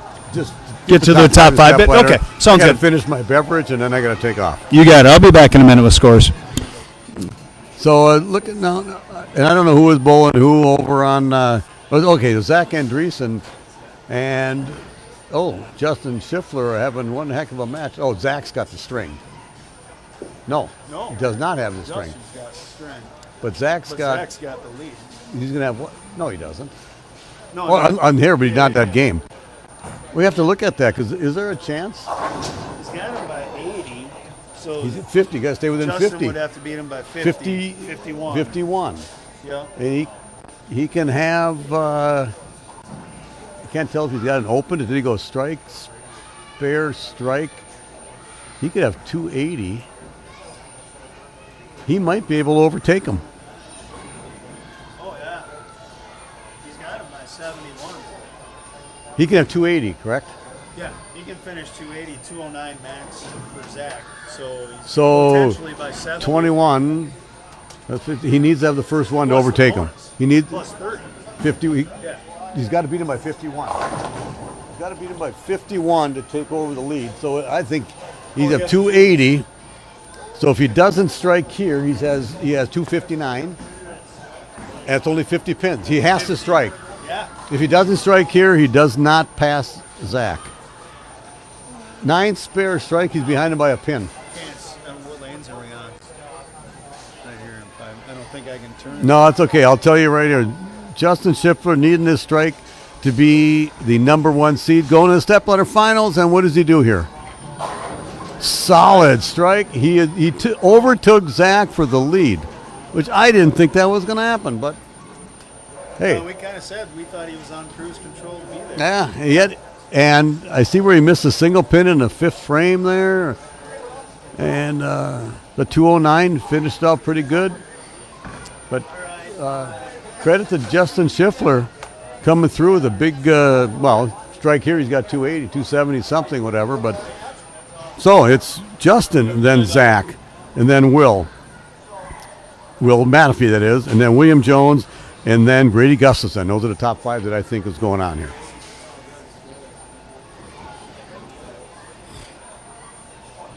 And Justin Schiffler has not won a CBA tournament.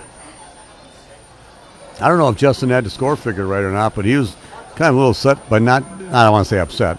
He left a late 7 pin. He was kind of going, oh, no, whatever. And I don't know if he knew that he didn't need that to overtake him. It looks like 269. So he beat him by 60.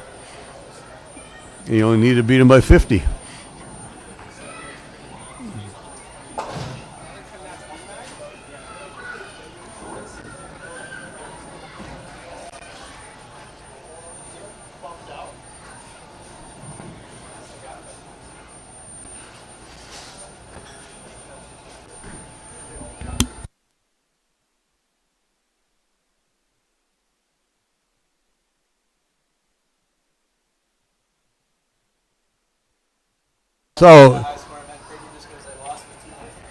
So we're more reports coming in here, and the last game here. Somebody said Dakota France at 250, got to like 120 over, which makes sense because he was 40 over if he had 259 and the 30 bonus pins. So Brady Gustafson 242. So that means Dakota France did pass Brady Gustafson, which I didn't see that because they're down a little bit further on there. So Dakota, it's going to be Justin, Zach, William Jones, and Dakota France probably, which I didn't really know that because I couldn't see scores from that far down there. But I'm going to shut the mic off for a little bit here, and we'll be back as soon as Jason gets all the scores figured out.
All right, see if you can hear Jason down on the lanes down there.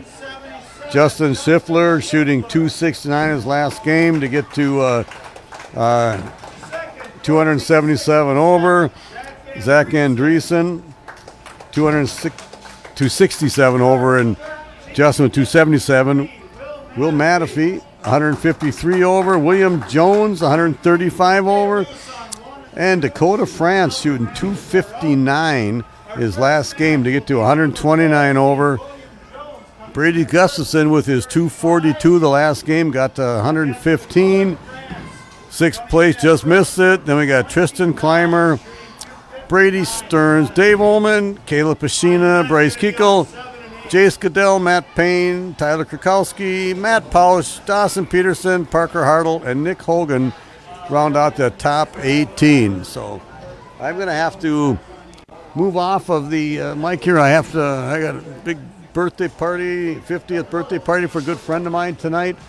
I'm not going to be able to stay here to help Jason do all the commentating on the step ladder. So you have him and maybe Matt Payne. I'm not sure if Matt left or not. But he will bring you the commentator.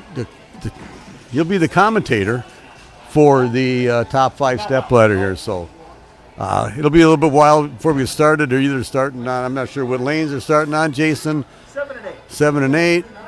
And so I'll see you guys next month in August. But good luck to all the finalists. Thanks, Corby, for everything today. Appreciate it. Well, we're on 7 and 8. Beautiful. We're already set up.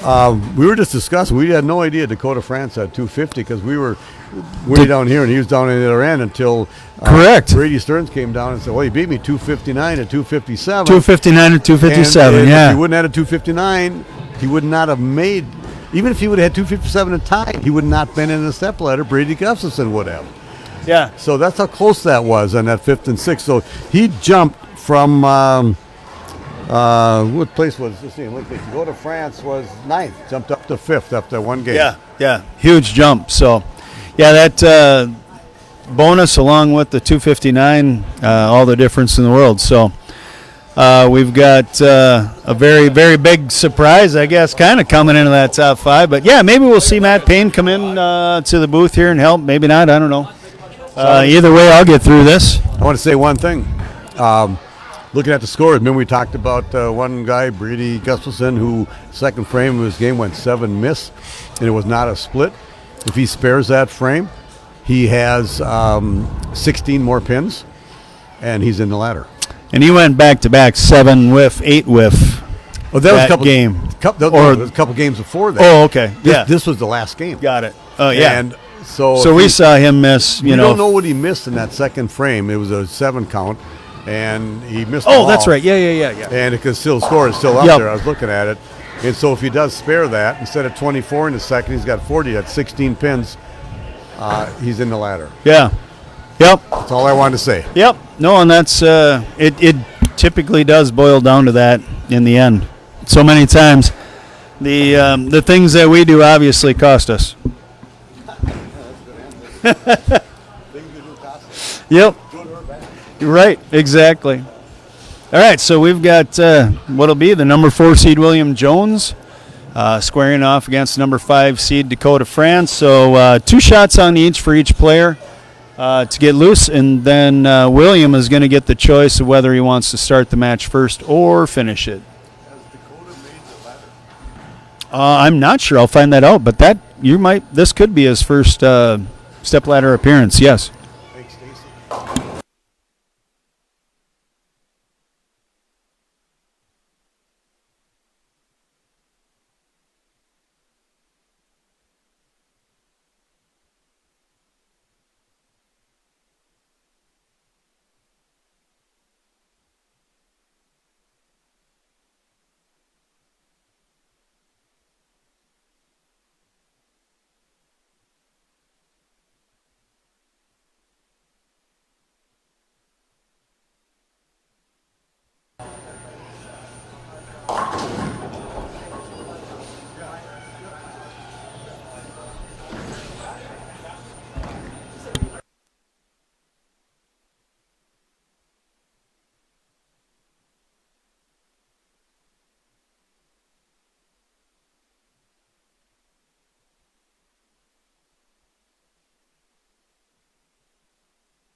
All right. That should. Oh, no, they got one more shot each here.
All right. Now looks like we, yes, are underway. So William choosing to have Dakota start the match. You'll hear some balls crashing on 1 and 2. So waiting in the wings, we'll have the top 3 seeds, Justin Schiffler, Zach Andresen, and Will Mateffy. They'll all be warming up down in 1 and 2. We will be going back and forth. We've got 7 and 8 here for match 1. And we've got 5 and 6. Match 2, as we see 4-9. First shot for Dakota for score during the finals here, or stepladder finals. And then we'll just double that down again. So 7 and 8 again for match 3. And then the championship will be on 5 and 6. Flying solo? Currently. I think Corby was flying. Yeah, Corby had to go. He had a somewhat surprise birthday party. I'm not sure how that works, but Somewhat surprised. some of the people are surprised and some of the people aren't. Yeah, that's how I get that, I guess.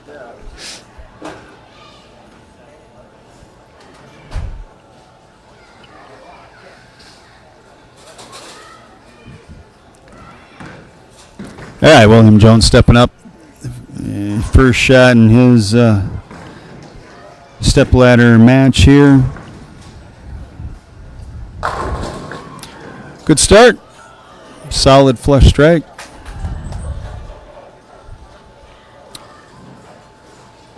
There might be a little something to what Corby was picking up on with his with Williams releasing that. Where he kind of got in some trouble here on 5 and 6, and we'll pay attention to that if he gets past this match, and comes in to meet Will on 5 and 6 in the next match. But yeah, that hand is more around the side of the ball for sure at release than even like the norm, let's say, we see out of him, and. He flagged the head pin 3 times on 5 and 6, so we'll see if that pair is that much different. If he makes it that far, we know that he had 250 the game before that. We assumed it was that he had kind of found something because, again, this just isn't seemed to be the normal kind of release position that we've come to know out of him. All right, there we go. Dakota gets on the board with a strike there in the second.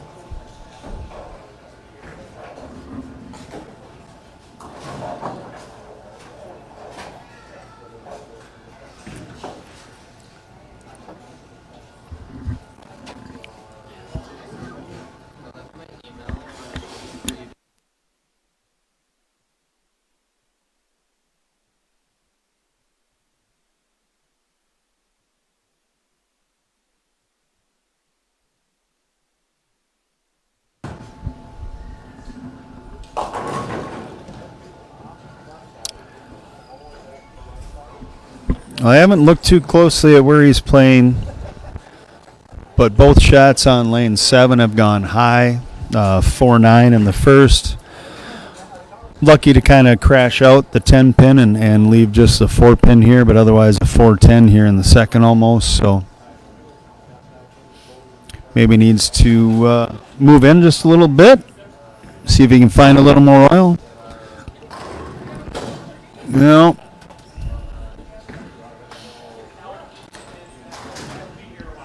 It's early, but 2 opens out of the first 3 frames. Especially when your opponent's got a double up, hasn't missed yet. He's going to have to find that left lane real quick.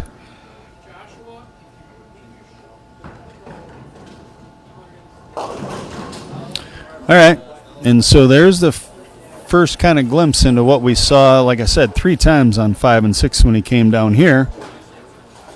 So maybe that is just a miss out of a different release that he's learning. Not exactly sure, but there it was. Oh, you're not.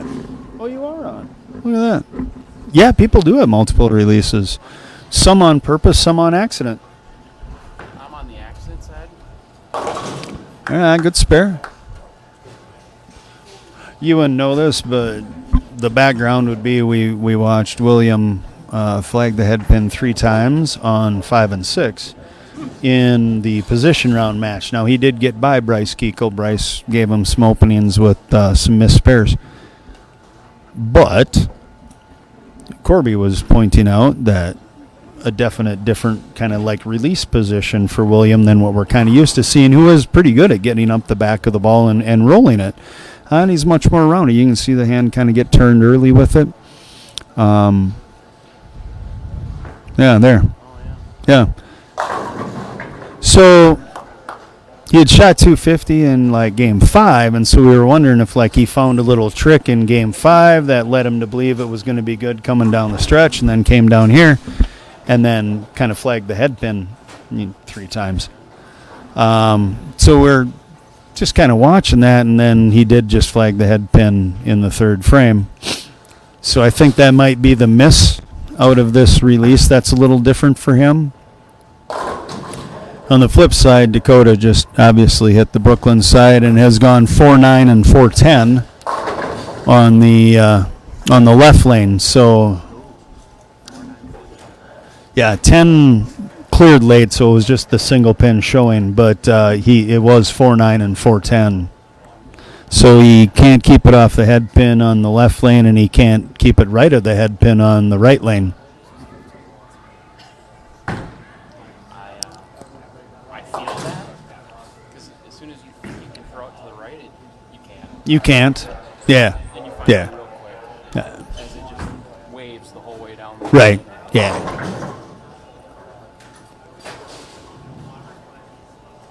Yeah, we've seen that in some fashion across the board through especially the match play part after the re-oil. We saw a lot more of that for sure. Although the high end, low end still look to be, and if I'm not mistaken, I'm pretty sure that's a ball change. I just saw the end of that go down the lane, but I think that's a ball change too. If it is, he must have made it for both. Oh, no, that's it. Same thing. Yep. Thrown on. Looks like it's still got surface. Yeah, so maybe he just tried to make that move in after not being able to get it, right of high flush. Because that was right. Yeah, and watch it sail.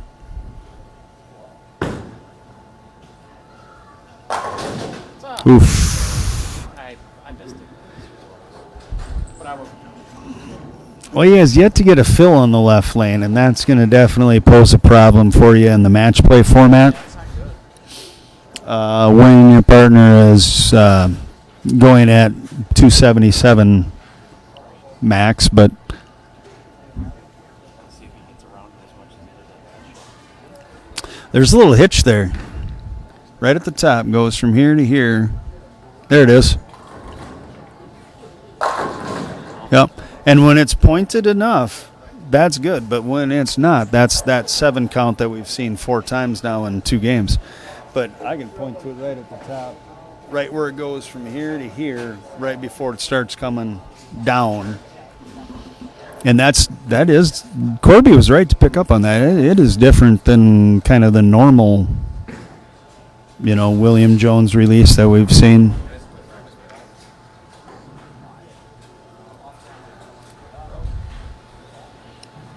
There he stays. There it is. Yep.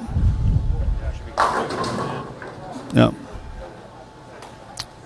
So yeah, I'll go back to say I think Corby was on to something where he probably found a little trick on that pair shooting 250 and just felt I need to make this kind of a change. Maybe it's something they've worked on in school and he's tried to develop as another tool. Right. But it's a little different, that's for sure, and not perfected by the 4 flags.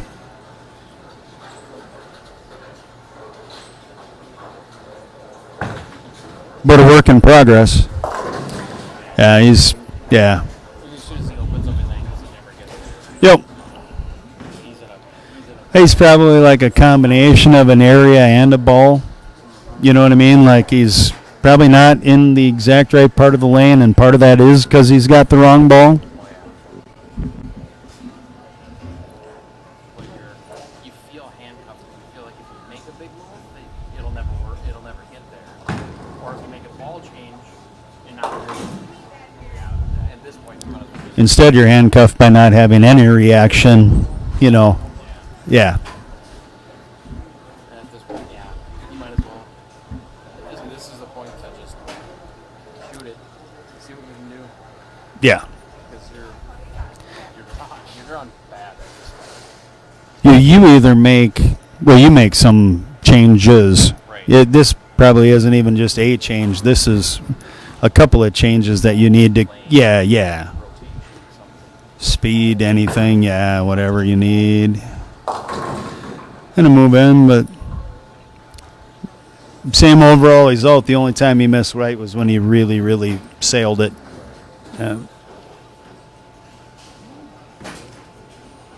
Never got comfy, as we say. I bowled him on that pair in match play. We both didn't look great, so I'm sure he'll blame the pair. I'll blame it too. Well, now you got to listen to the rest of the broadcast to understand how we don't blame pairs. It's never the bowler. It's the lane. Right. We deep dived into the words, I caught a bad pair, or that pair was tricky. Yeah. We've learned some new terms that we're going to replace with those words going forward. All right. Things like, I was lost. Sure. Yeah. Yep.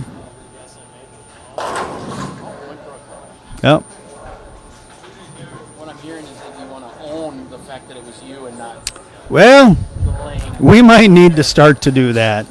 That's possible. No, he bowls obviously a ton of league with a lot of people, more league than I do. So he just hears it all the time. And people come back and they're like, well, I caught a bad pair. And I caught a bad pair. Bowled really well, but I caught a bad pair. It's like, yeah, but because a good pair to someone else is a bad pair to you. That was the whole moral of the story, right? You just tripped out the 2-5. I was deep in thought on our conversation. I think you did trip the 2-5.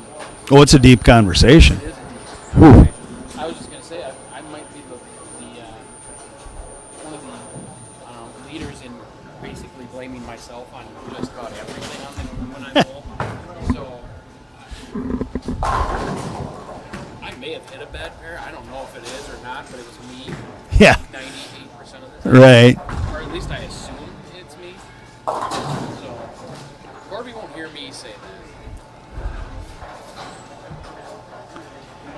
And I understand what people really mean is they're cruising along and then all of a sudden they get confused, they get lost, And they find something that's not the same as what they've been cruising at. But nonetheless, it doesn't mean the pair is bad. I mean, there's other people that really like that pair. Right. And I get it too, because like you said, you're cruising along, you hit a pair, and it's drastically different than anything you've seen the first 3 or 4 games, or whatever it is that you hit it on. And it's tough. Yeah. It's tough because then you're like, what the heck happened from where I just came from? Yeah. What's different? Yeah, what's different? Yeah. It's perfect. I started on 1 and 2 in qualifying, and they were so tight on 1 and 2. When I make our move, 5 and 6, I had more hook. And then I got another pair, I had more. And it kept getting more and more. As you went, you had more. Yeah, and we came back down here, and I was across with Will. Both he and I were like, our last game was on 3-4, and we both were like, I don't know what to expect, because it was so tight in the morning. Is it going to continue to be tight? Are we going to have, so Right. yeah, it was. I can understand the bad pair thing, but you're right. It's not necessarily. Yeah, it just means you got lost. John Carter Jr., I don't know when you made that comment. Who remains in the stepladder? After this, winner will take on Will Mateffy, our number 3 seed. From there, Zach Andresen, number 2 seed. And Justin Schiffler shooting .269 his last game to get himself into the number 1 seed. That is Justin. I don't think he had a bad pair in Matchplay. He had a 176, but I bet if you asked him, I don't think he'd say that was a bad pair. Right, yeah, and he had one. I think we still have some qualifying in here somewhere. There was a rough game. There it is. Yeah, he had one bad game in qualifying that Corby, but it was like game 6 that he shot 130. Oh, sorry, I gave him too many. And then he went 112 over the next 2 after that. What's a good way to pick up and make up for that one? You'll make that up quick there. Yeah, you went down 69 and went up 112. Turns out after a 3-game spin, you're still ahead. Right. Yeah.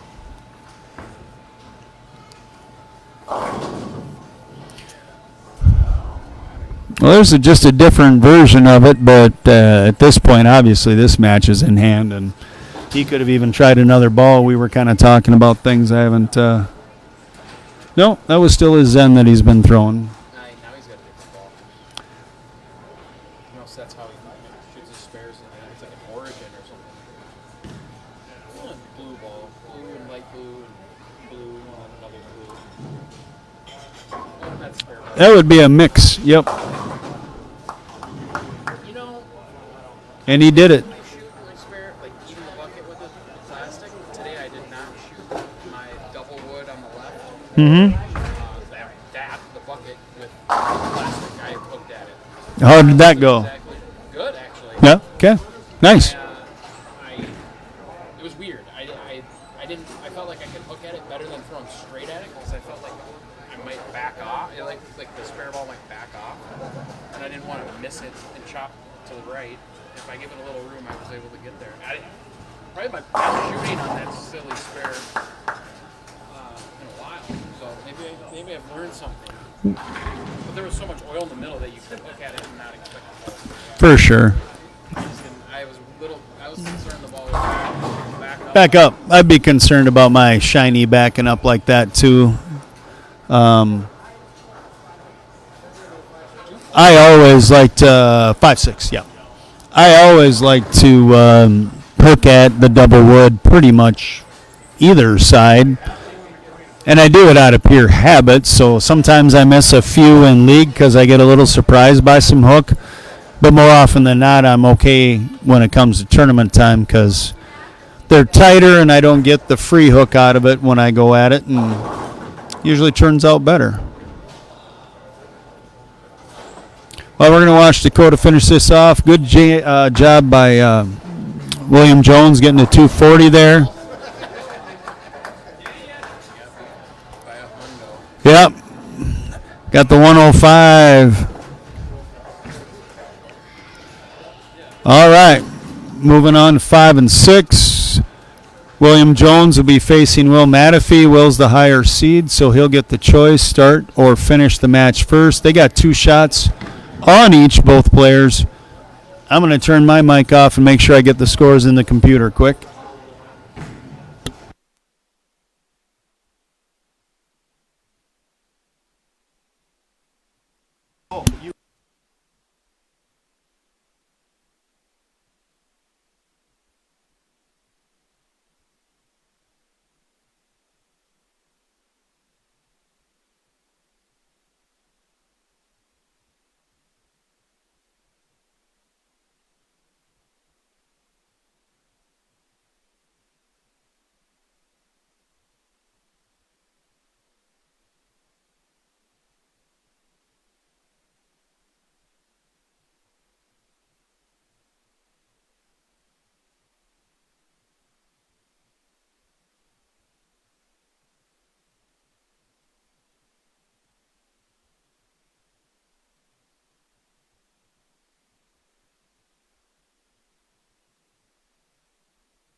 They're just clearing the scores at this point and getting ready to bowl for score.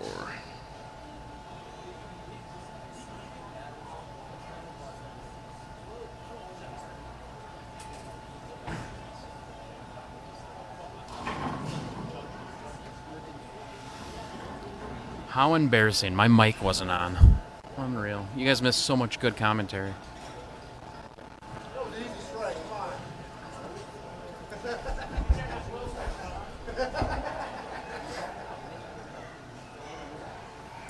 The William match.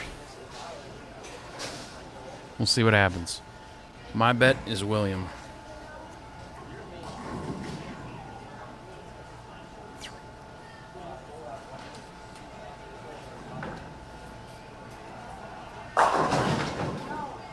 Ooh. Yikes. Yeah. That's an 8-pin. That's what you don't want to see.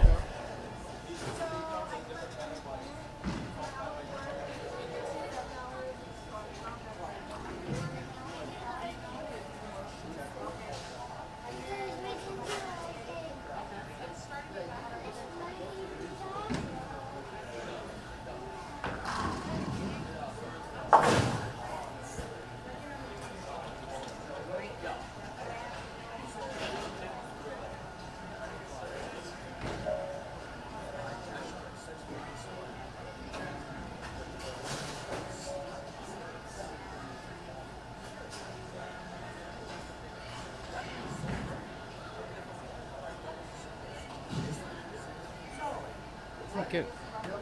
All right.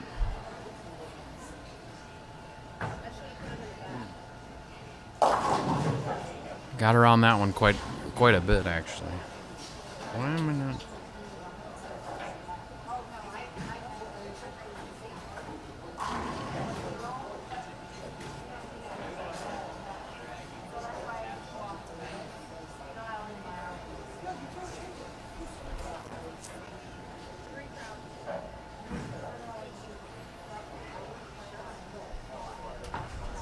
Uh-oh. Uh-oh. Oh, he got away with it. Not a spare I want to shoot right now. 3-6-10, 3-6-9-10, 3-6-9, 3-6, 3-6. All not very good right now.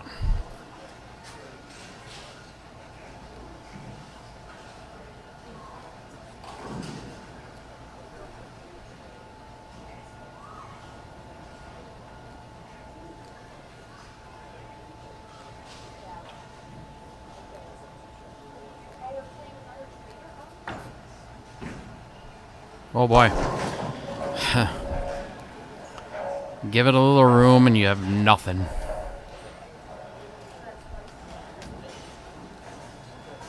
It's a ball I hadn't seen Will throw all day. He threw a couple fill balls in qualifying, but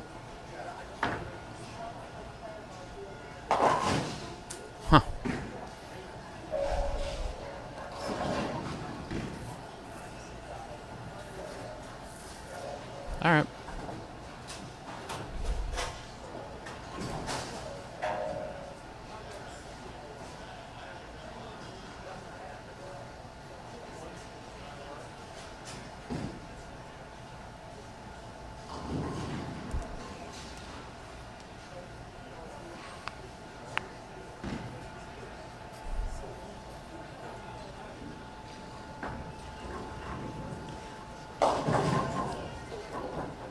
Ooh, very lucky to only be shooting a 6-10 right now. Could have easily been a 2-4 6-10.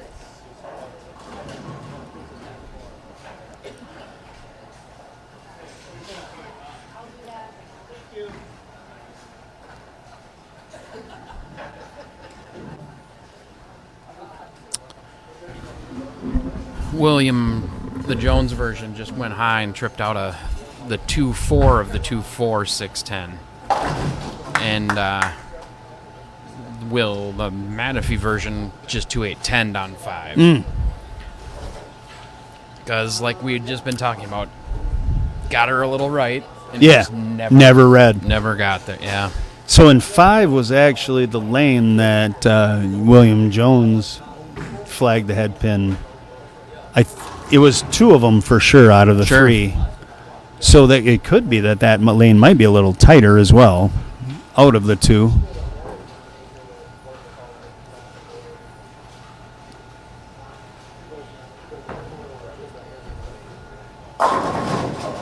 That was a pretty good shot but kind of a dead 10 though. That very kind of yeah. I think he's kind of trying to utilize a fair amount of speed as well. He's looking pretty firm with it. I think he's trying to just trap it a little bit, if you will. You know, keep it in the zone.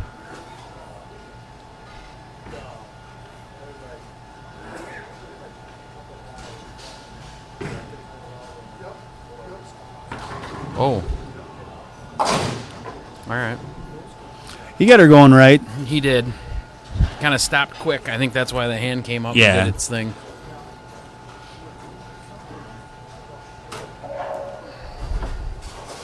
The approaches were a tad ticky. No. Not ticky, but tacky. No. Yeah, just a wee bit. They not sure that throughout the day, but early on they were not great. Not sure I believe you. Okay, fine. But okay.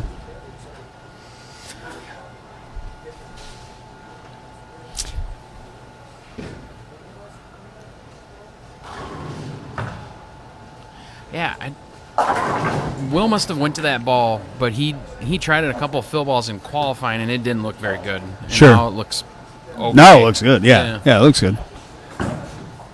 No, I think any place that has the synthetic approaches on a humid day, and then thank you, and then let's add to it. You need one?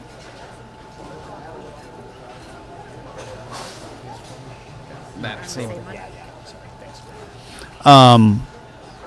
But I think you got a place like this too. Like, okay, so they had a volleyball tournament here today too.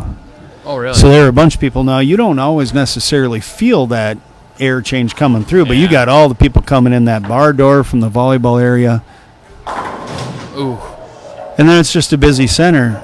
Right. You got all the open bowling coming in down on the high end mostly. You got a bunch of people though that come in this door down here too. It's Yep. been humid all day. Yeah, weird things.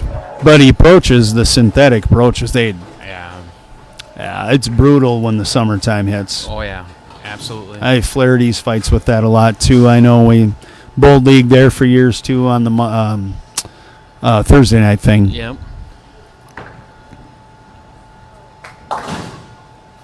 Yeah, and I know early on today we kind of caused it ourselves because of all the people coming in to get to bowl, and doors being propped to allow 5 guys to come in with the equipment and stuff.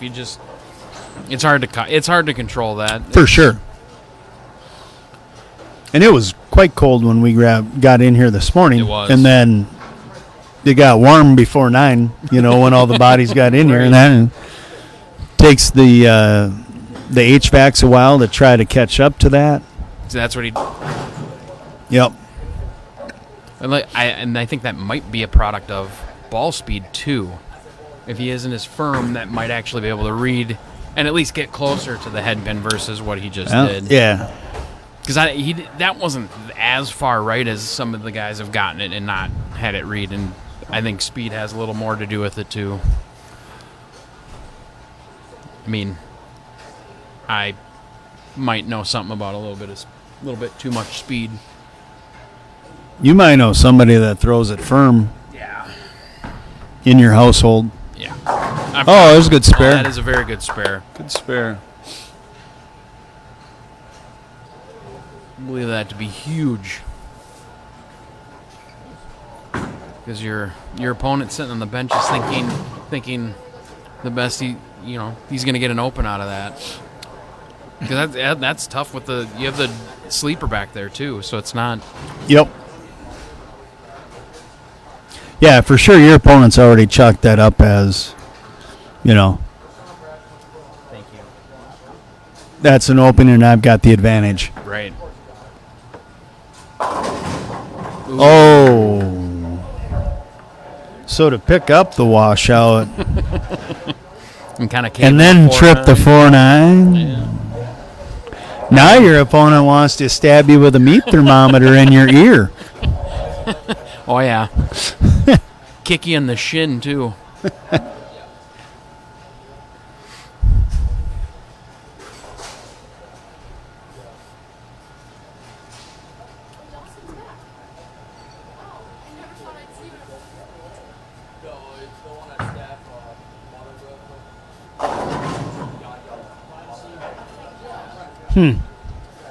Interesting.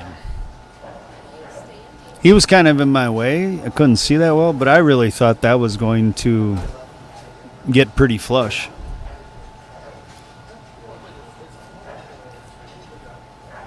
So that must have just kind of tuckered out down lane.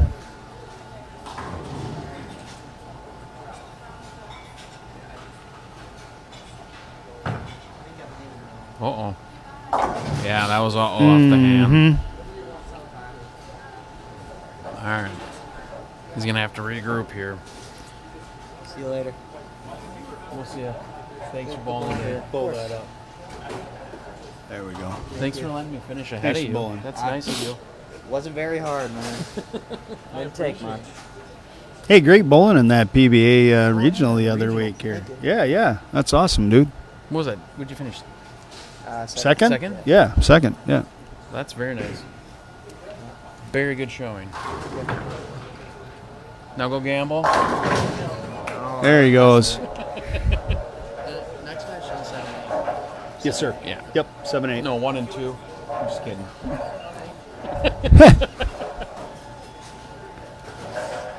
All right, well, he did what he needed to do. He has, if it was a mental break or whatever, but with that miss, comes back with a strike. He needed that strike. Reset. Like I said, he's probably a little frustrated, too, off of watching your opponent, what you think is going to be an open and then possibly another one because they don't throw a good shot.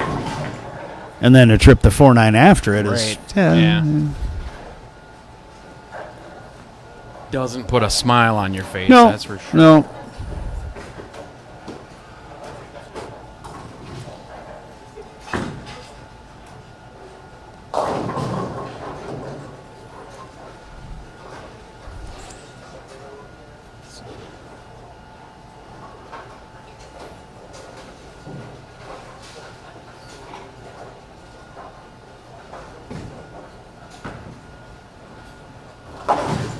Yeah, good spare.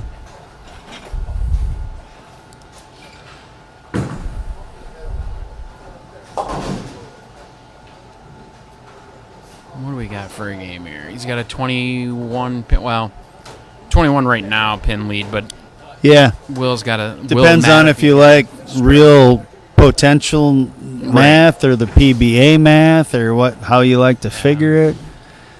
But, yeah. They'd say 21.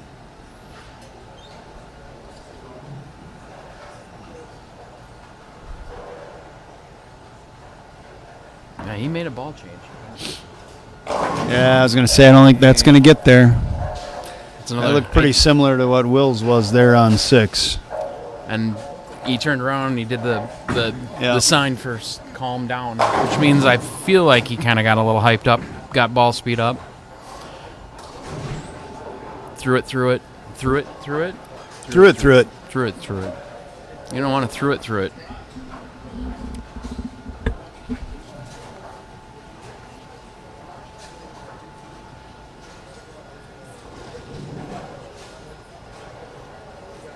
Not an easy spare. Turn. All right. Oh.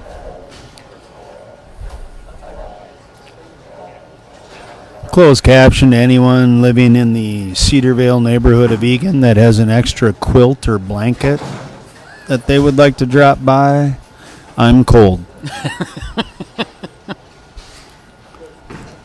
As a bowler, I was comfortable. I bet you were. Yep. No, I believe that. Yeah.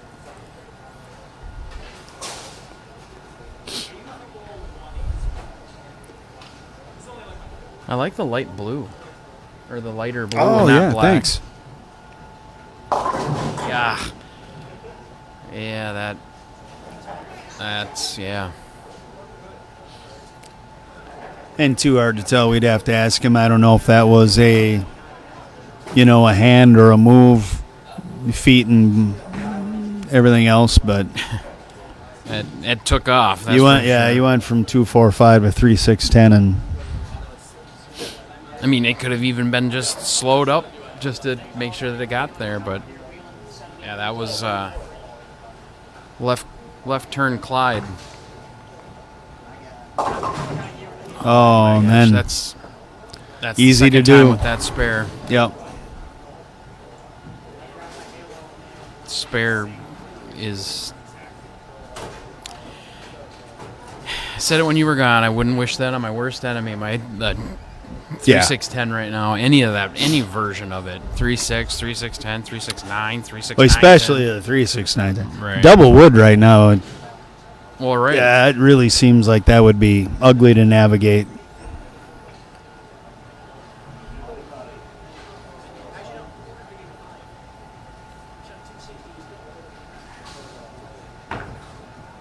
Well, it's got to get down there. Oh, wow. Breathing a little bit of life in himself Yeah. there. It's- On the break chart, we're 1-1 on the left lane. They're even. Yeah.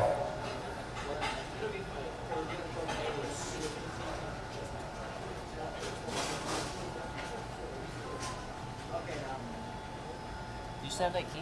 I do. Well, I will. And if we do it now, we're done. Yeah, we're not gonna do that because fuck that. Excuse my French. I think that's German. You want me to leave at the counter? Yeah, that's cool. You can do that. That's cool. All right. See you guys. See ya. See you. Thank you.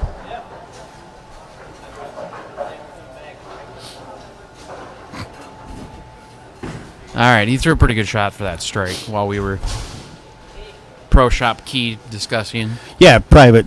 Also, shout out Scott Pohl. Thank you very much for letting us use your internet. Uh-oh. Yeah. Yep. Oh, that almost... And that almost just looked like the last one we saw on that lane. Last year we had to run all 100 feet, and I mean it was taut to the PC, down into the basement, into the office to direct wire this to the modem, because the Wi-Fi won't handle the streaming in here, especially with all the people that get in here. Yeah.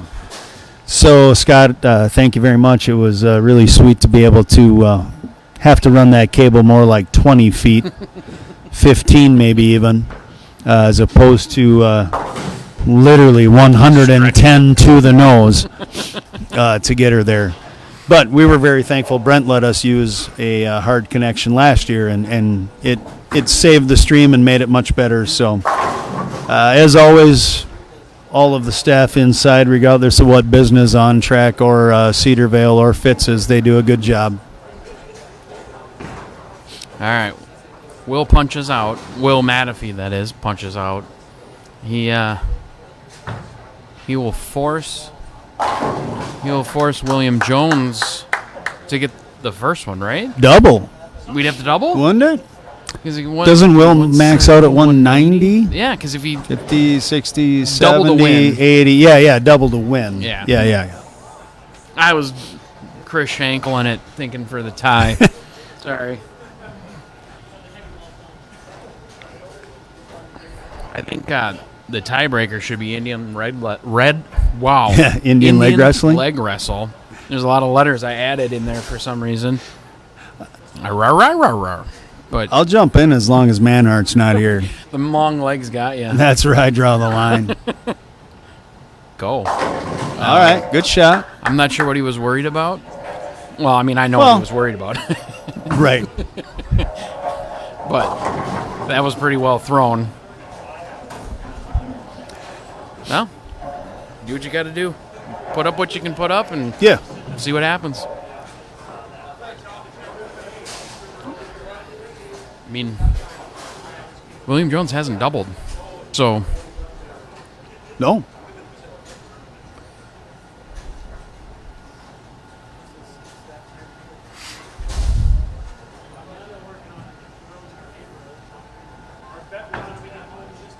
that looks... Oh, No. that got a little right. Missed right unless it rolls it.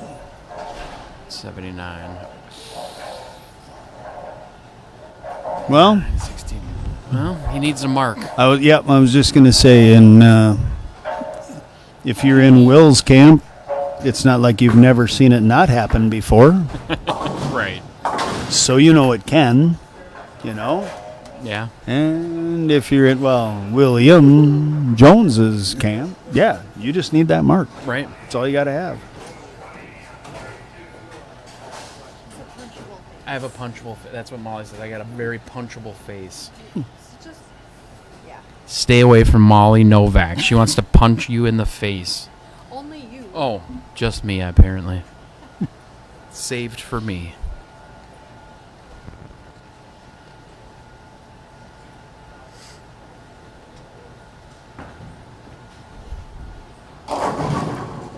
Well, Wow.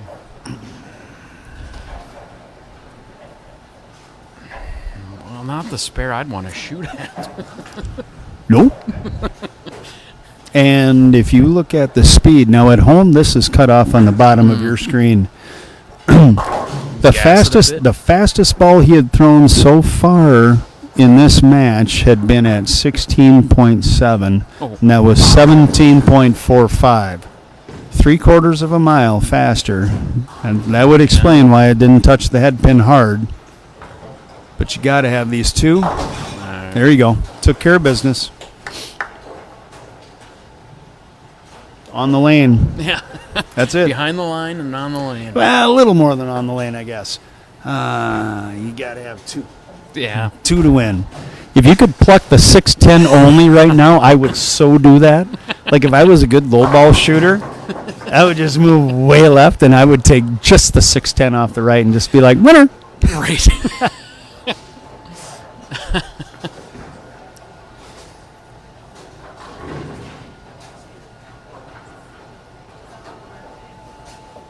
Well, that looks more than 2. That will do her. Yeah. All right. They now jump back to 7-8, right? We Or do. not jump back. Well, I guess it is back. 'cause We'll the first meander. match was over there, yeah. We'll meander back. All right. I'm going to go put scores in the computer quick. I'll be right back. I'll let them practice.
No.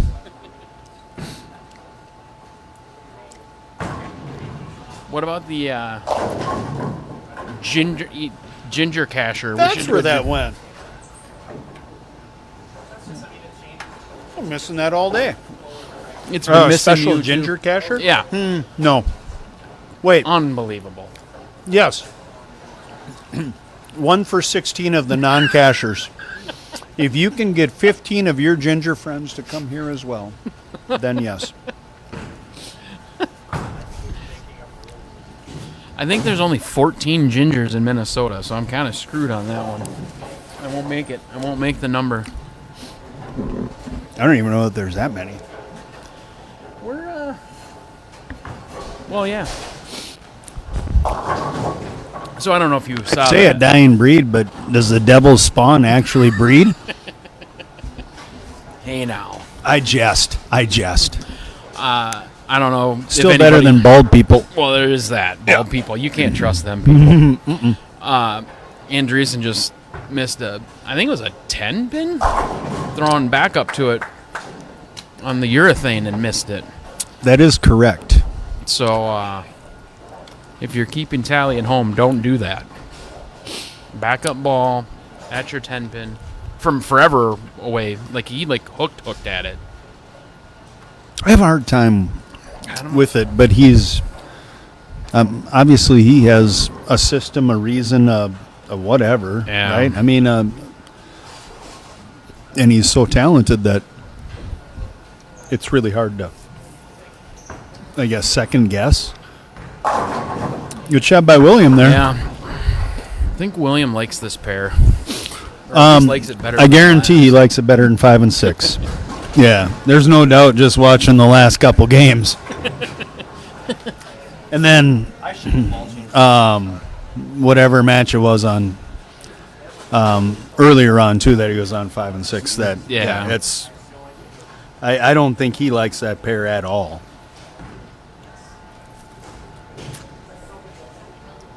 I don't know if you'll know this. Is 5 and 6 the one that they, I think it's the PWBA came in and leveled it, For the step ladder? Yeah, because I know the Don't pair know. that they did that to. Obviously plays different Tighter. Tighter. Probably than every Than other the pair in the other- house.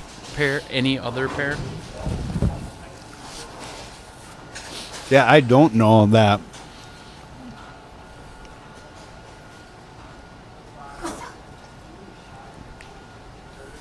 Did you and Tom talk about the Junior Gold coming to? We did. Nice. Not that much.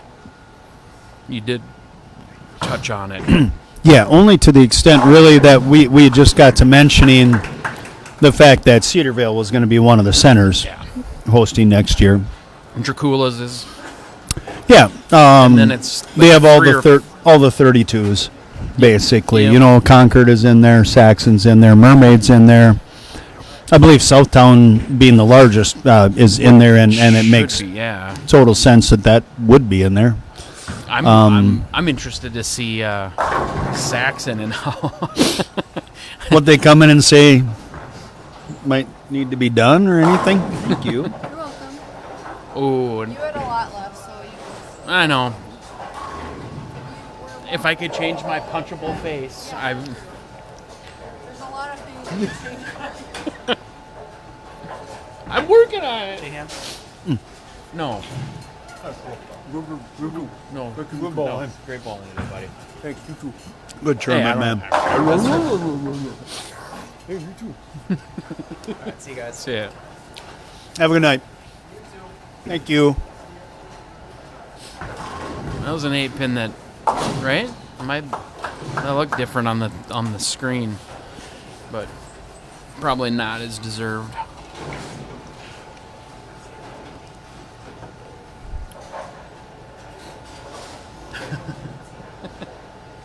I kept looking at your phone, and that was what I saw. I was I know. What's going on there?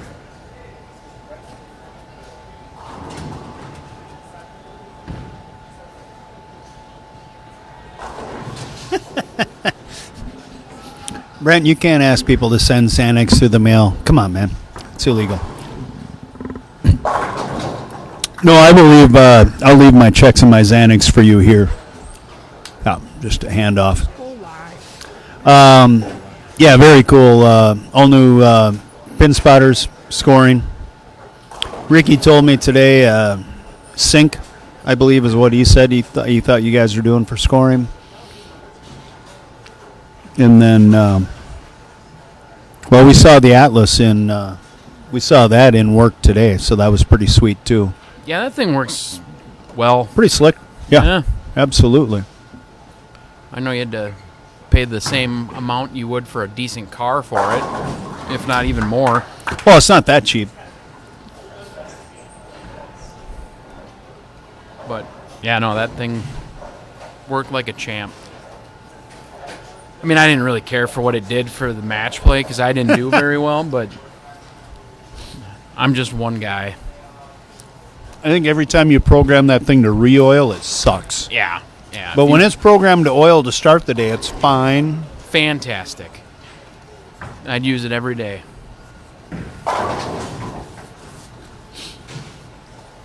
Well.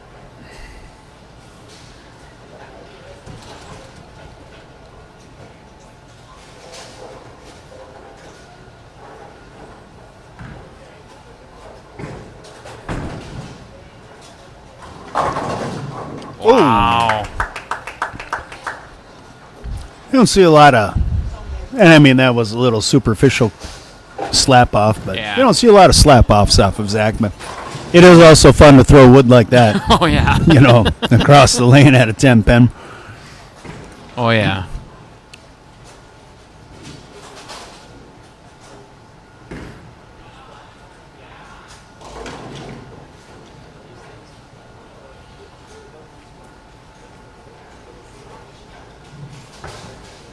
Uh-oh. Oh, he didn't look like he liked it. No, not really. But no matter how you look at this, Chris Schenkel. There's still a possibility of a tie. If these guys both choose to keep striking, we've got ourselves a tie. We got ourselves a showdown. We sure do. Pat, that's awesome. There was apparently a U12 gal finished second from Mankato at the Junior Gold Really? this year. Yeah. That's pretty cool. That's extremely cool. Boy, that pair is pretty easy. 7 and 8. Looks a lot like 5 and 6 to me.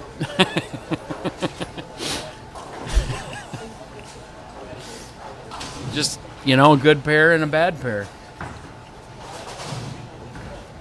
Or something, I don't know. I think they both got lost on 5 and 6.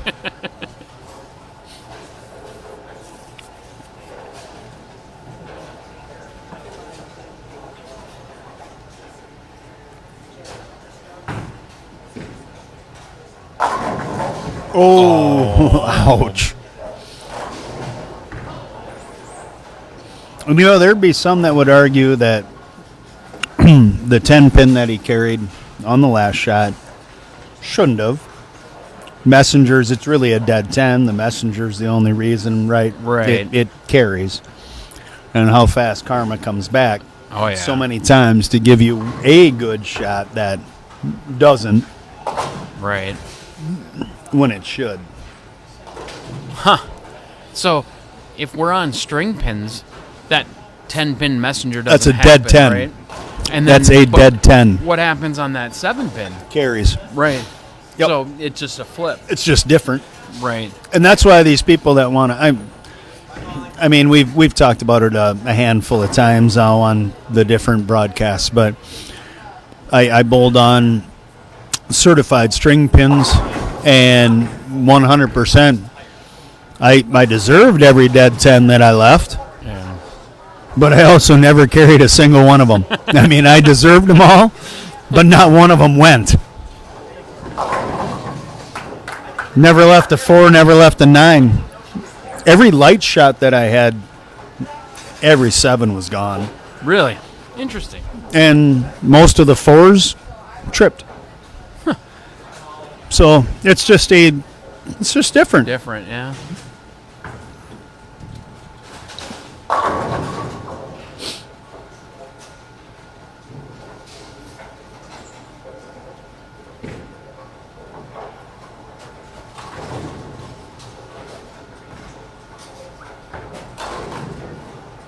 Huh. Well, it almost seems funny when you look at the match to say that William is in the driver's seat, but I mean, with that missed 10-pin early on with Zach, Right. I mean, he's in control of his destiny at this point, right? I mean, this is his game to win if he wants it. Yeah.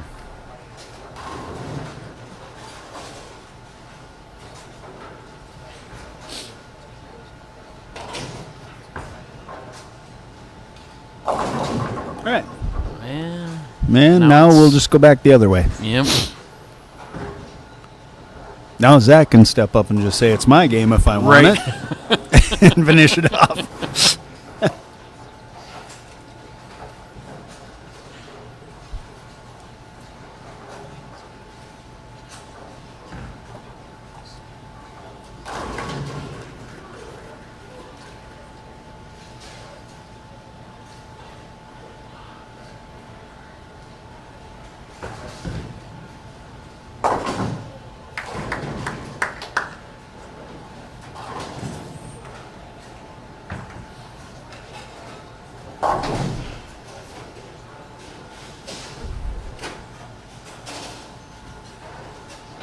I'd definitely like to point out that it's not the humidity in here that makes the approaches feel this way, though, because it's plenty cold.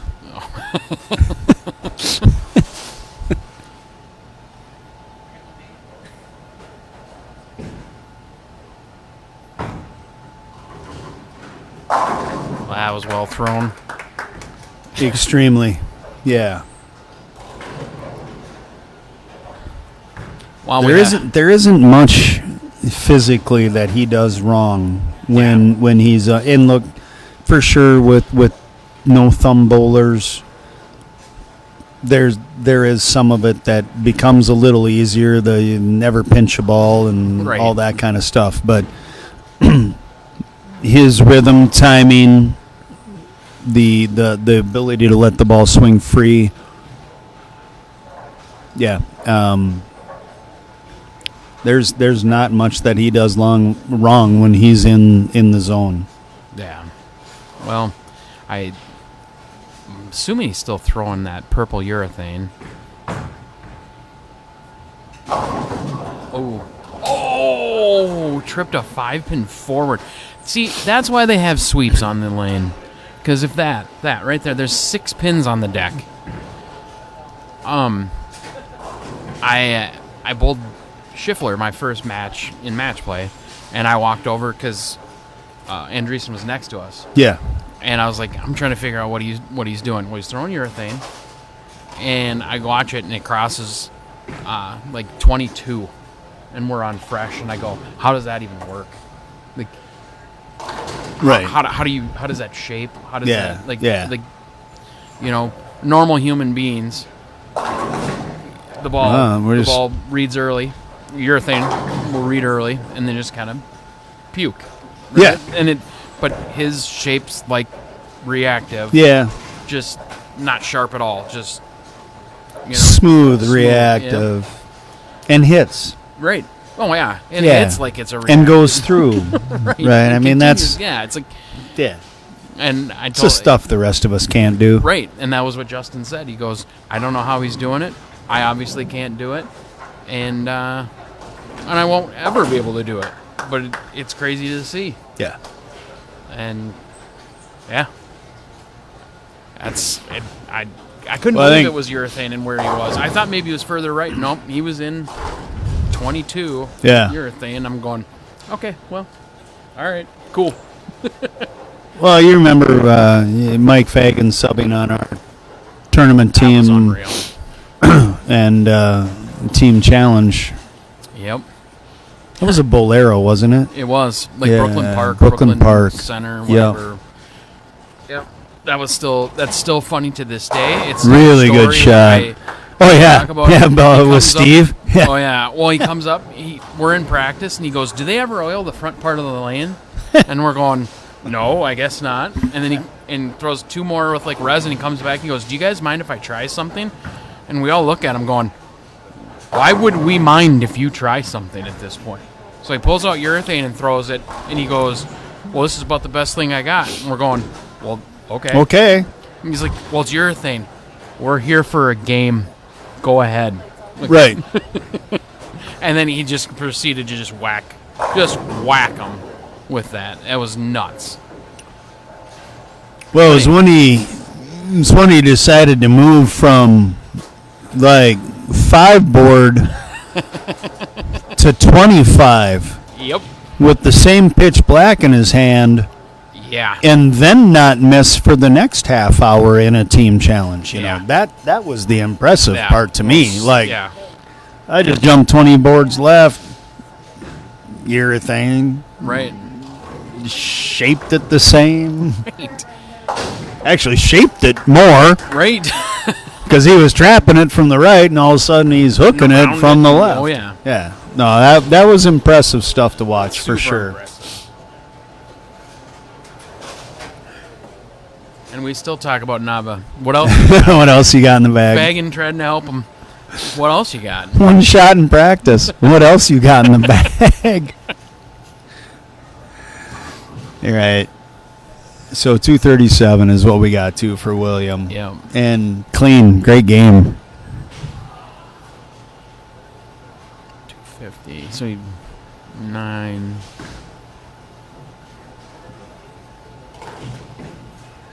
I think he needs the first one, doesn't he? Or am I? I'm going to say my initial thought was fill and count, but because he's 68, 98, he would have been in the teens. Yeah. Yeah, he needed just like fill. I think he just needed fill and count. Because 9 there would have been 60. 97. 27, 37. Oh, they would have tied. They would have tied. They He would've did been- need the They could have first one. tied. Yeah, he had to have it to win.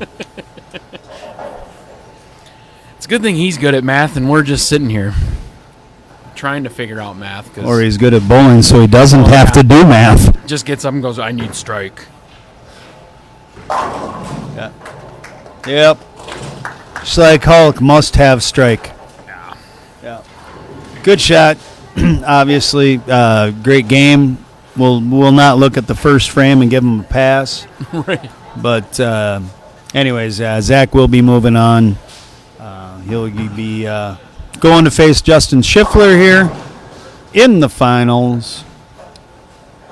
It's good to see Schiffler here. He doesn't bowl many of these, He doesn't. but He bowls like he bowls the Kegel every year. Yep. Usually bowls doubles with Rod Neuenschwander, which means they're a extremely formidable pair to have to try to battle. yeah, And he bowls the Nahan, and he has been every single year annual match play maker in the Nahan. okay. I know he bowls. A couple years back, I want to say he. Yeah, I'm actually positive he did. He led qualifying. I know that much in the Nahan, but I want to say it was something. And this was on. I mean, like 4-1 or 3-1 or something, Yeah. but was like 528 over. So he was matched up. Well, I with mean, it's a little- 16 games, so you Sure, got but- time. Maybe it was 400 and some over. But anyways, he had a firm grasp on the pack. Does that carry over into match There was play? no doubt about Well, Nope, get And- starter all over again. He wasted it all then. No, because I think he got over 1,000. I'm pretty sure he either won or took second, but he got to over 1,000 and some over during match play. Well, I know he bowls a lot of the stuff, the ND bowl kind of stuff. Yeah. I know he bowls Yep. like up at Moorhead, and he'll bowl it. I So Friends he, of mine that I've seen him the last couple of years, I think, and then a couple of the, what was it, at Midway out there too. There's a tournament that it's a part of the ND Bowl yep, thing. yeah, their series. Yeah. Yep. So, he is He's- further north. He's Melrose-ish area, Actually, right? he lives right in St. Cloud Oh, he or is in just St. Cloud? out of. Yeah. All right. I just found this out not that long ago. I didn't realize he lived that close. I thought he was living more near home as well. Sure. But he's also, I'm pretty sure from things I've heard, like a very highly recognized teacher, like state, regional. Like he's he's one of the good ones. Sure. When it comes to being a teacher, and has a lot of accolades for that in the state and that. So I know that has also limited some of the bowling that he's done. Sure. Because he has become fairly, career-oriented as well. Sure. And has kids. So Well, yeah. also has other things to also take care of in life. Yeah, he, bowling-wise, throws the ball Hey, throws are great. unreal. No doubt. Yeah, throws are really good.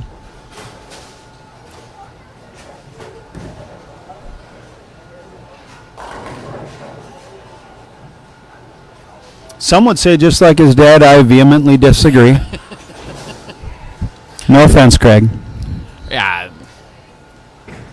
Just the same. Just had, 888, 889, something really, really stupid like that, not more than about 4 months ago. Really? 5 months ago, 6 months, yeah, right in the last, yeah.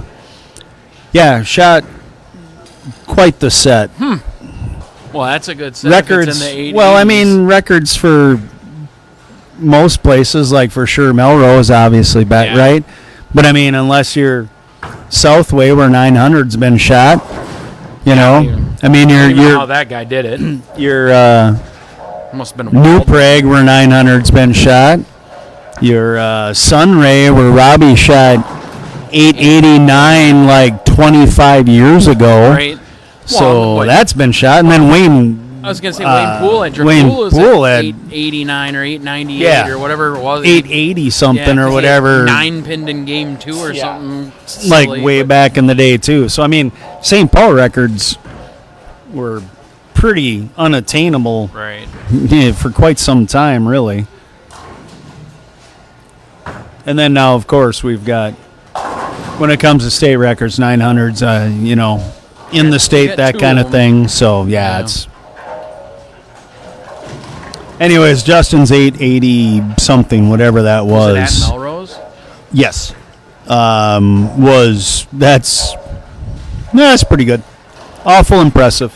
Yeah, I think that might raise your average after that. I think you go up a pin or two on that.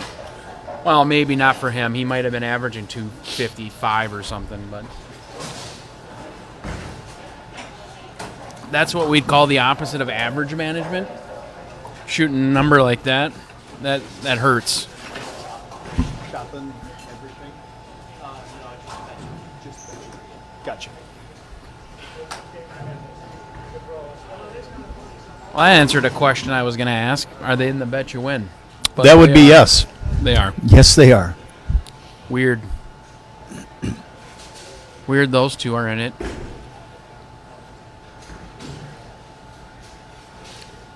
Our high qualifier was not in the optional qualifying today, Yeah, though. That's Nicholas. We've talked to him. I'm not going to call anyone out, but Oh, you, sorry. as the president, you NH. can call anybody out you want and let them know based on teachings I tried to give, over the years of what you should do. And I Sorry. think it's been financially good for you that you took some of that advice Right. over the years. So, Nick, No, it's Hick Noglin. listen. Yeah. Hick Nogan.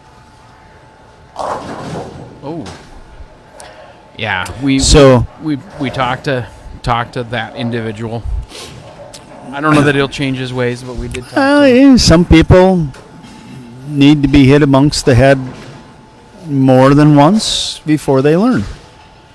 You're not wrong. I would like to take a look here at 5 and see as this goes on. Because this was, again, where William Jones had flagged the head pin, like 3 times. Man. And that is that will happen when you find it tighter, so you square up more for the spare, Right. and then it overhooks on you. And I don't necessarily mean anything about comparisons between bowlers. I'm just saying, seeing if that's the tighter lane and how they navigate it. Sure. Because I think the other one might be easier to strike on, just over a few matches being here. Sure.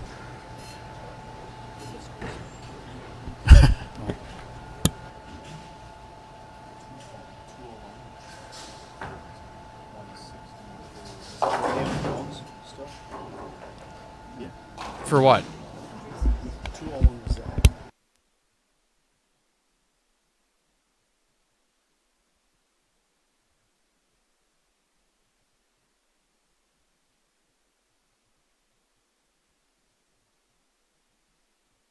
All right. Well, then he went high on that lane. And so you might be right. Wait, that 6 is hooking more and 5 is tighter. All right, good spare. Yeah, I think that just might be You might be onto something. might be the case here. Just and having the luxury of seeing a bunch of matches here, but and I would, if I had to, I would agree amongst the conversations that it just hooked more as you went right. Oh. That definitely seemed to be the case, and the scores kind of showed that Right. as we went.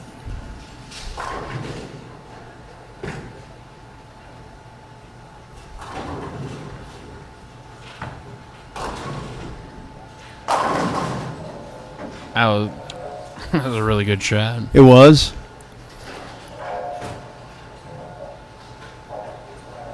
Well, he may not have liked it. He might. No, it also makes me think it's a little wigglier, He was little doing tighter. the hand thing, like he may have fanned it I on think here. and I think he fell off of it a little. Well, Sure. he held his balance, but I mean, I think he lost balance a little bit there. He's athletic enough to hold it. But I just don't think he felt perfectly Sure. in the shot.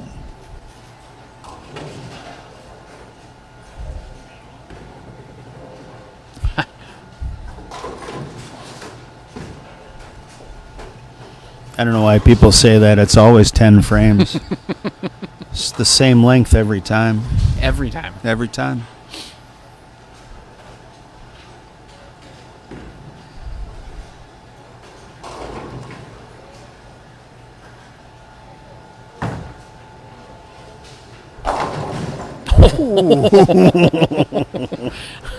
Got a little chilly for That a was second. unexpected. Yeah, no doubt. And not because anybody Holy held cow. the door open, because if they would have held the door open, it got hot in here. So, No, it would have warmed me up nicely. right. Yeah, that. Well, that hit the head pin and went right. Yeah, I was gonna say I don't know. I haven't looked at his speed to see Oh, if that sure. was like that much quicker. But yeah, that definitely didn't shape at all. So I don't know if he moved in, found more oil, and it just skidded. If he goosed it, yeah. That ball reaction is if I threw urethane. So, and just hits the head pin and deflects to the I was gonna right. say I would have probably hit the 10 pin only off my hand because it would have fanned backwards off my hand.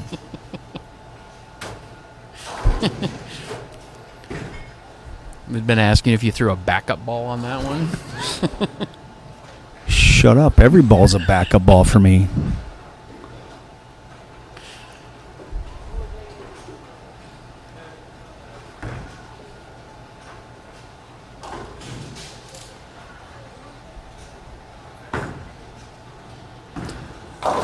That has Again? got to be tighter Wow. because he posted that one so good, and I mean he didn't like rip through that. That was almost 2 miles an hour slower than the last one he threw on the right Yeah. lane. That was a mile and a half slower than the last one on the And it right still lane. didn't get there. And he posted that shot, and it did not think of getting there. It'd be interesting if you do you bump your feet to the right? Do you? Because obviously, Oh, his man. ball speed didn't. It's not.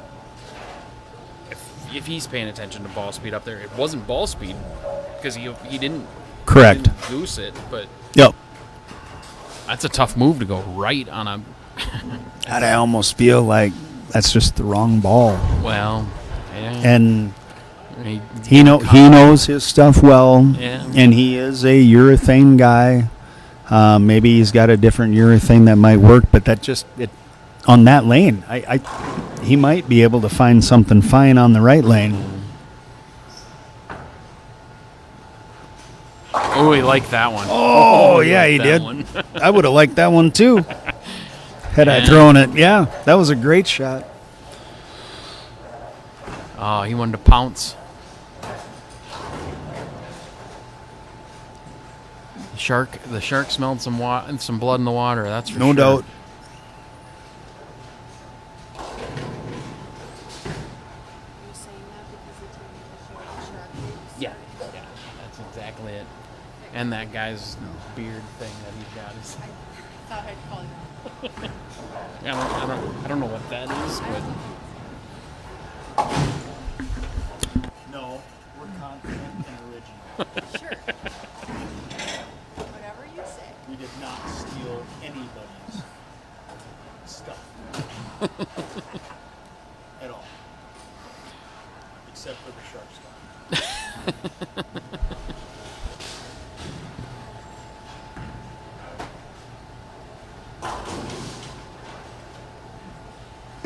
Well, I'd say make a good shot, but I think he just accomplished that, so just repeat.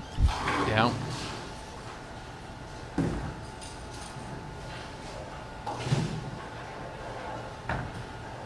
Oh, get down the lane. Missed in.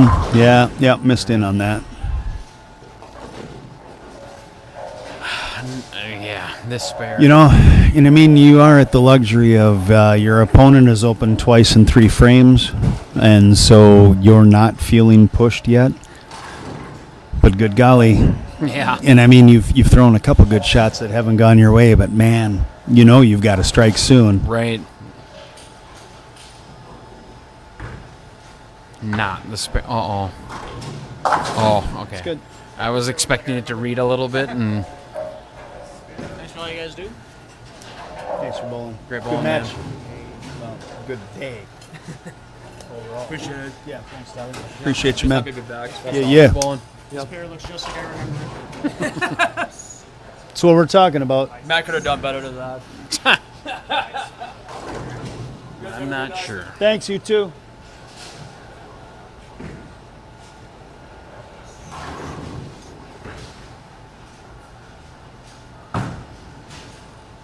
Oh, There go Brooklyn. no, right through the face. No. 4-6. He was so square in front of me, I couldn't see any of that.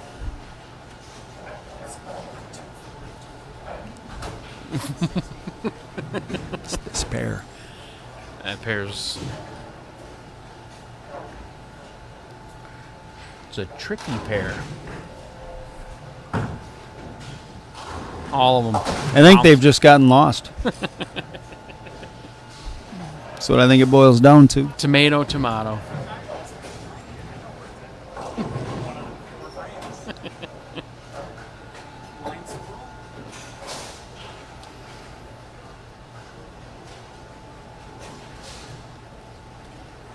Shh, Nick's watching now. Or at least it says it on mine. Nick Hogan watching. I mean, Hick Nogan. We can't talk about him anymore.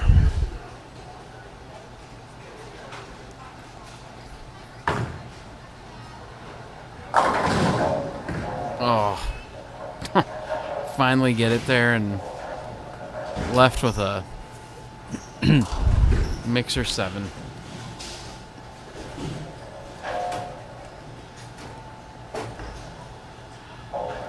It'd be interesting to go back to like the beginning of the match play after the re-oil was done Yeah. and see who started here, Okay. just so we could go back and say, look what you did.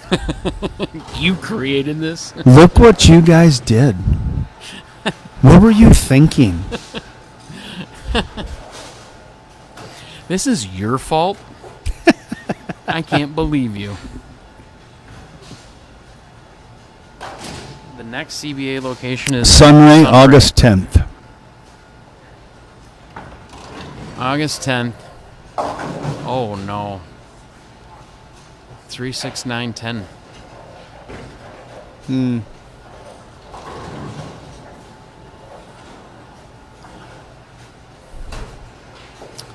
This is that spare I said I wouldn't wish on my worst enemy. Yeah, this in a bucket. Yeah. A 4-count double wood. Just in general, no good. Right. Even on a house shot. Pesky left side spares. Oh, God. Oh, wow. Did you see that just skid right? Holy buckets. Oh, man. went And that's forever not, to the right. well, and that's not his fault. Nobody's throwing a ball probably that's gotten outside of like 6-7 since the re-oil, Yeah. right? And that ball finally just wiggled a little bit right of 5 and went another 3 boards right after that, right? Like it picked up speed. Yeah. Oh. I'm not going to say his name. Hick Nogan said it was his fault for this pair. Mr. Nogan, curious. Oh, no. Well, and then this is the tight lane, right? So nobody's going to get it there. Nobody's going to get it there on this lane. We've seen it. Oh, my goodness. Mr. Nogan, was Mr. Bustafson using urethane on this lane to start?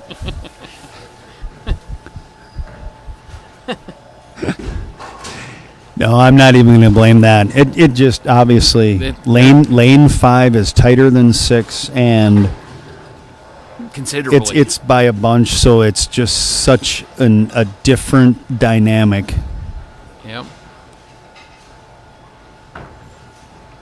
Oh, boy, get there. All right. And it doesn't seem like any player that's come here has been able to wrap their head around, I've got them 5 different, at the arrows, Right. right. Going through the front of the lane on a 48-foot pattern or whatever. Yeah, it seems to kind of be in everybody's mind about the difference there.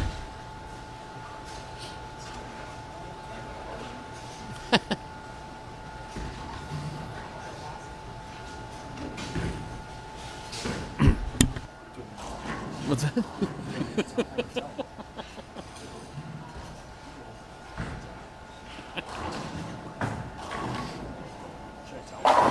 Oh. We can do the math in front of them. That was a really good shot. I have it all analyzed.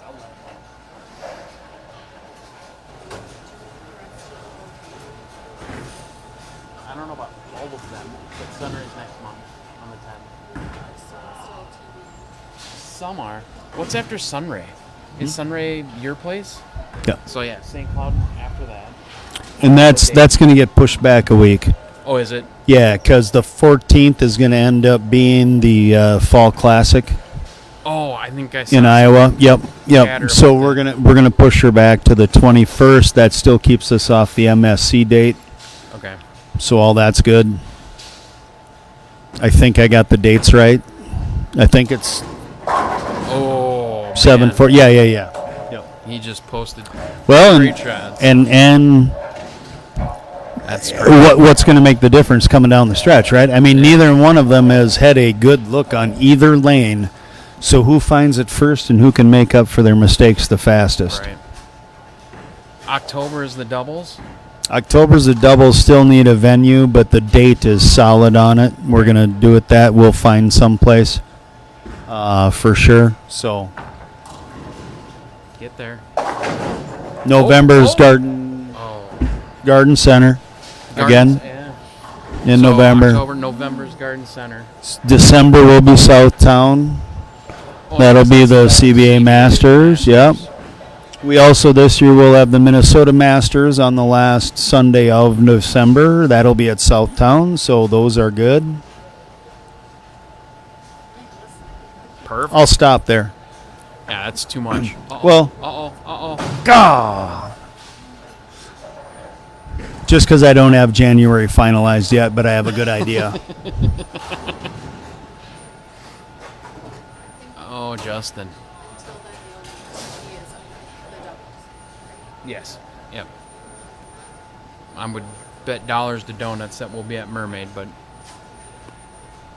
maybe not. Maybe we'll be at...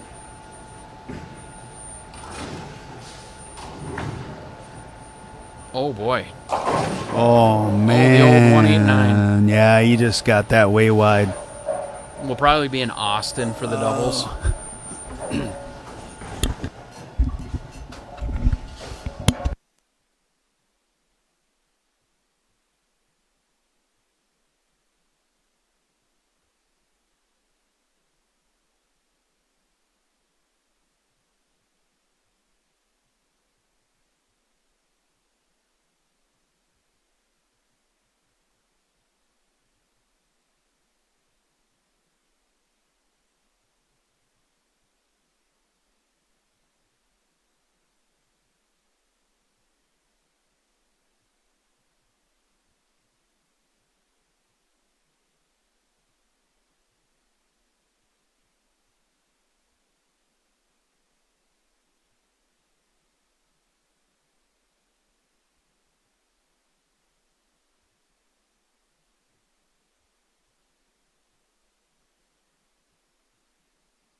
If I'm linking red, is that a bad thing? No, I'll charge it before next month. Oh, and then the trip of the 4. So, Well, Schiffler opens twice. Well, look- And that's... I mean, I guess what do you got to say? Like, if you're going to give one of the best players in maybe even one of the best amateurs in the country at this point, right? I mean, one of the best collegiate players in the country at this point. How long are you going to give him to figure it out? Right. And that's what it boils down to. And I know Justin wasn't not trying Right. to find it himself, but he had a limited window to try and not let a really, really good player find something to Yeah. go to his advantage.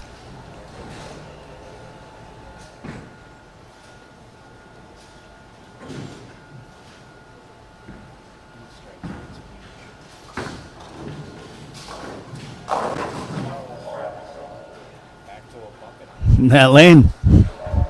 Just I've sat here for 4 hours watching lane 5. Just confuse everyone that comes on.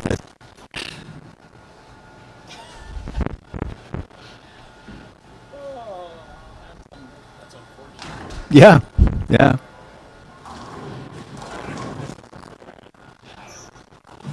If you said I'll give you 3, I'd take it. I'd fear 2, 1,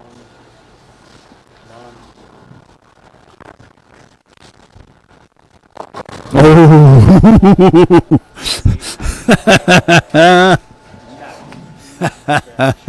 Yep. Yeah, no doubt. No doubt. Yeah. 190 max.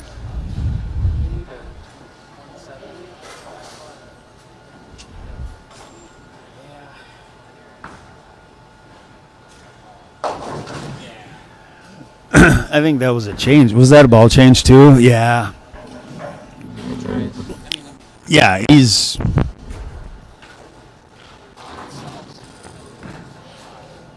I didn't even notice he shut out. Doesn't even have a strike at this point. So yeah, for sure he's got a... Had to try to find something that he could actually maybe knock 10 down with. So yeah. That's too bad. Well, and great tournament, right? I mean, at the end of the day, great tournament. the position he was in It's tough. I mean, he sat for an Hour and a half almost. and a half just trying to figure out. Yep, and then nobody can figure Right. Then you come in, how little this lane hooks. Right. Oh my goodness, I can't get over. and you get 2 shots on each lane. And then you get a pat on the back of best luck. Best of luck. I hope you can figure it out. Yeah. That's rough. Oh no. Yeah. Yeah. All right. There we are, 132, and she's over. Congratulations to Zach Andresen. Great bowling by Justin Schiffler. Great ball. Is 3? God, I want to say 3. And he'd know. 160. What? 6, 7 to 132. I think this is the best pair in the house. Well, I think we've identified that quite easily. Yeah, I think is it his third? I don't know. I want to say it's his 3rd, but either way, I'll find out for sure, and we'll let everybody know. But congratulations, Zach Andresen. Your champion today, runner-up, Justin Schiffler. August 10th, Sunray. That also is just a luck of the draw match play tournament. And then when we get into September, which will end up being the 21st, that will be at Southway. That'll be the first Bowler of the Decades, and we will use the same format for the Bowler of the Decades, I believe, at this point. But if anything changes, we will post that. But Corbett and I are looking at some other formats, so there could be a change. But I think for the Southway one, we were thinking the same format we've had the last couple years. So anyways, thanks, Matt, for stepping into the booth when Corby had to leave early. Appreciate you. And we'll see everybody next month.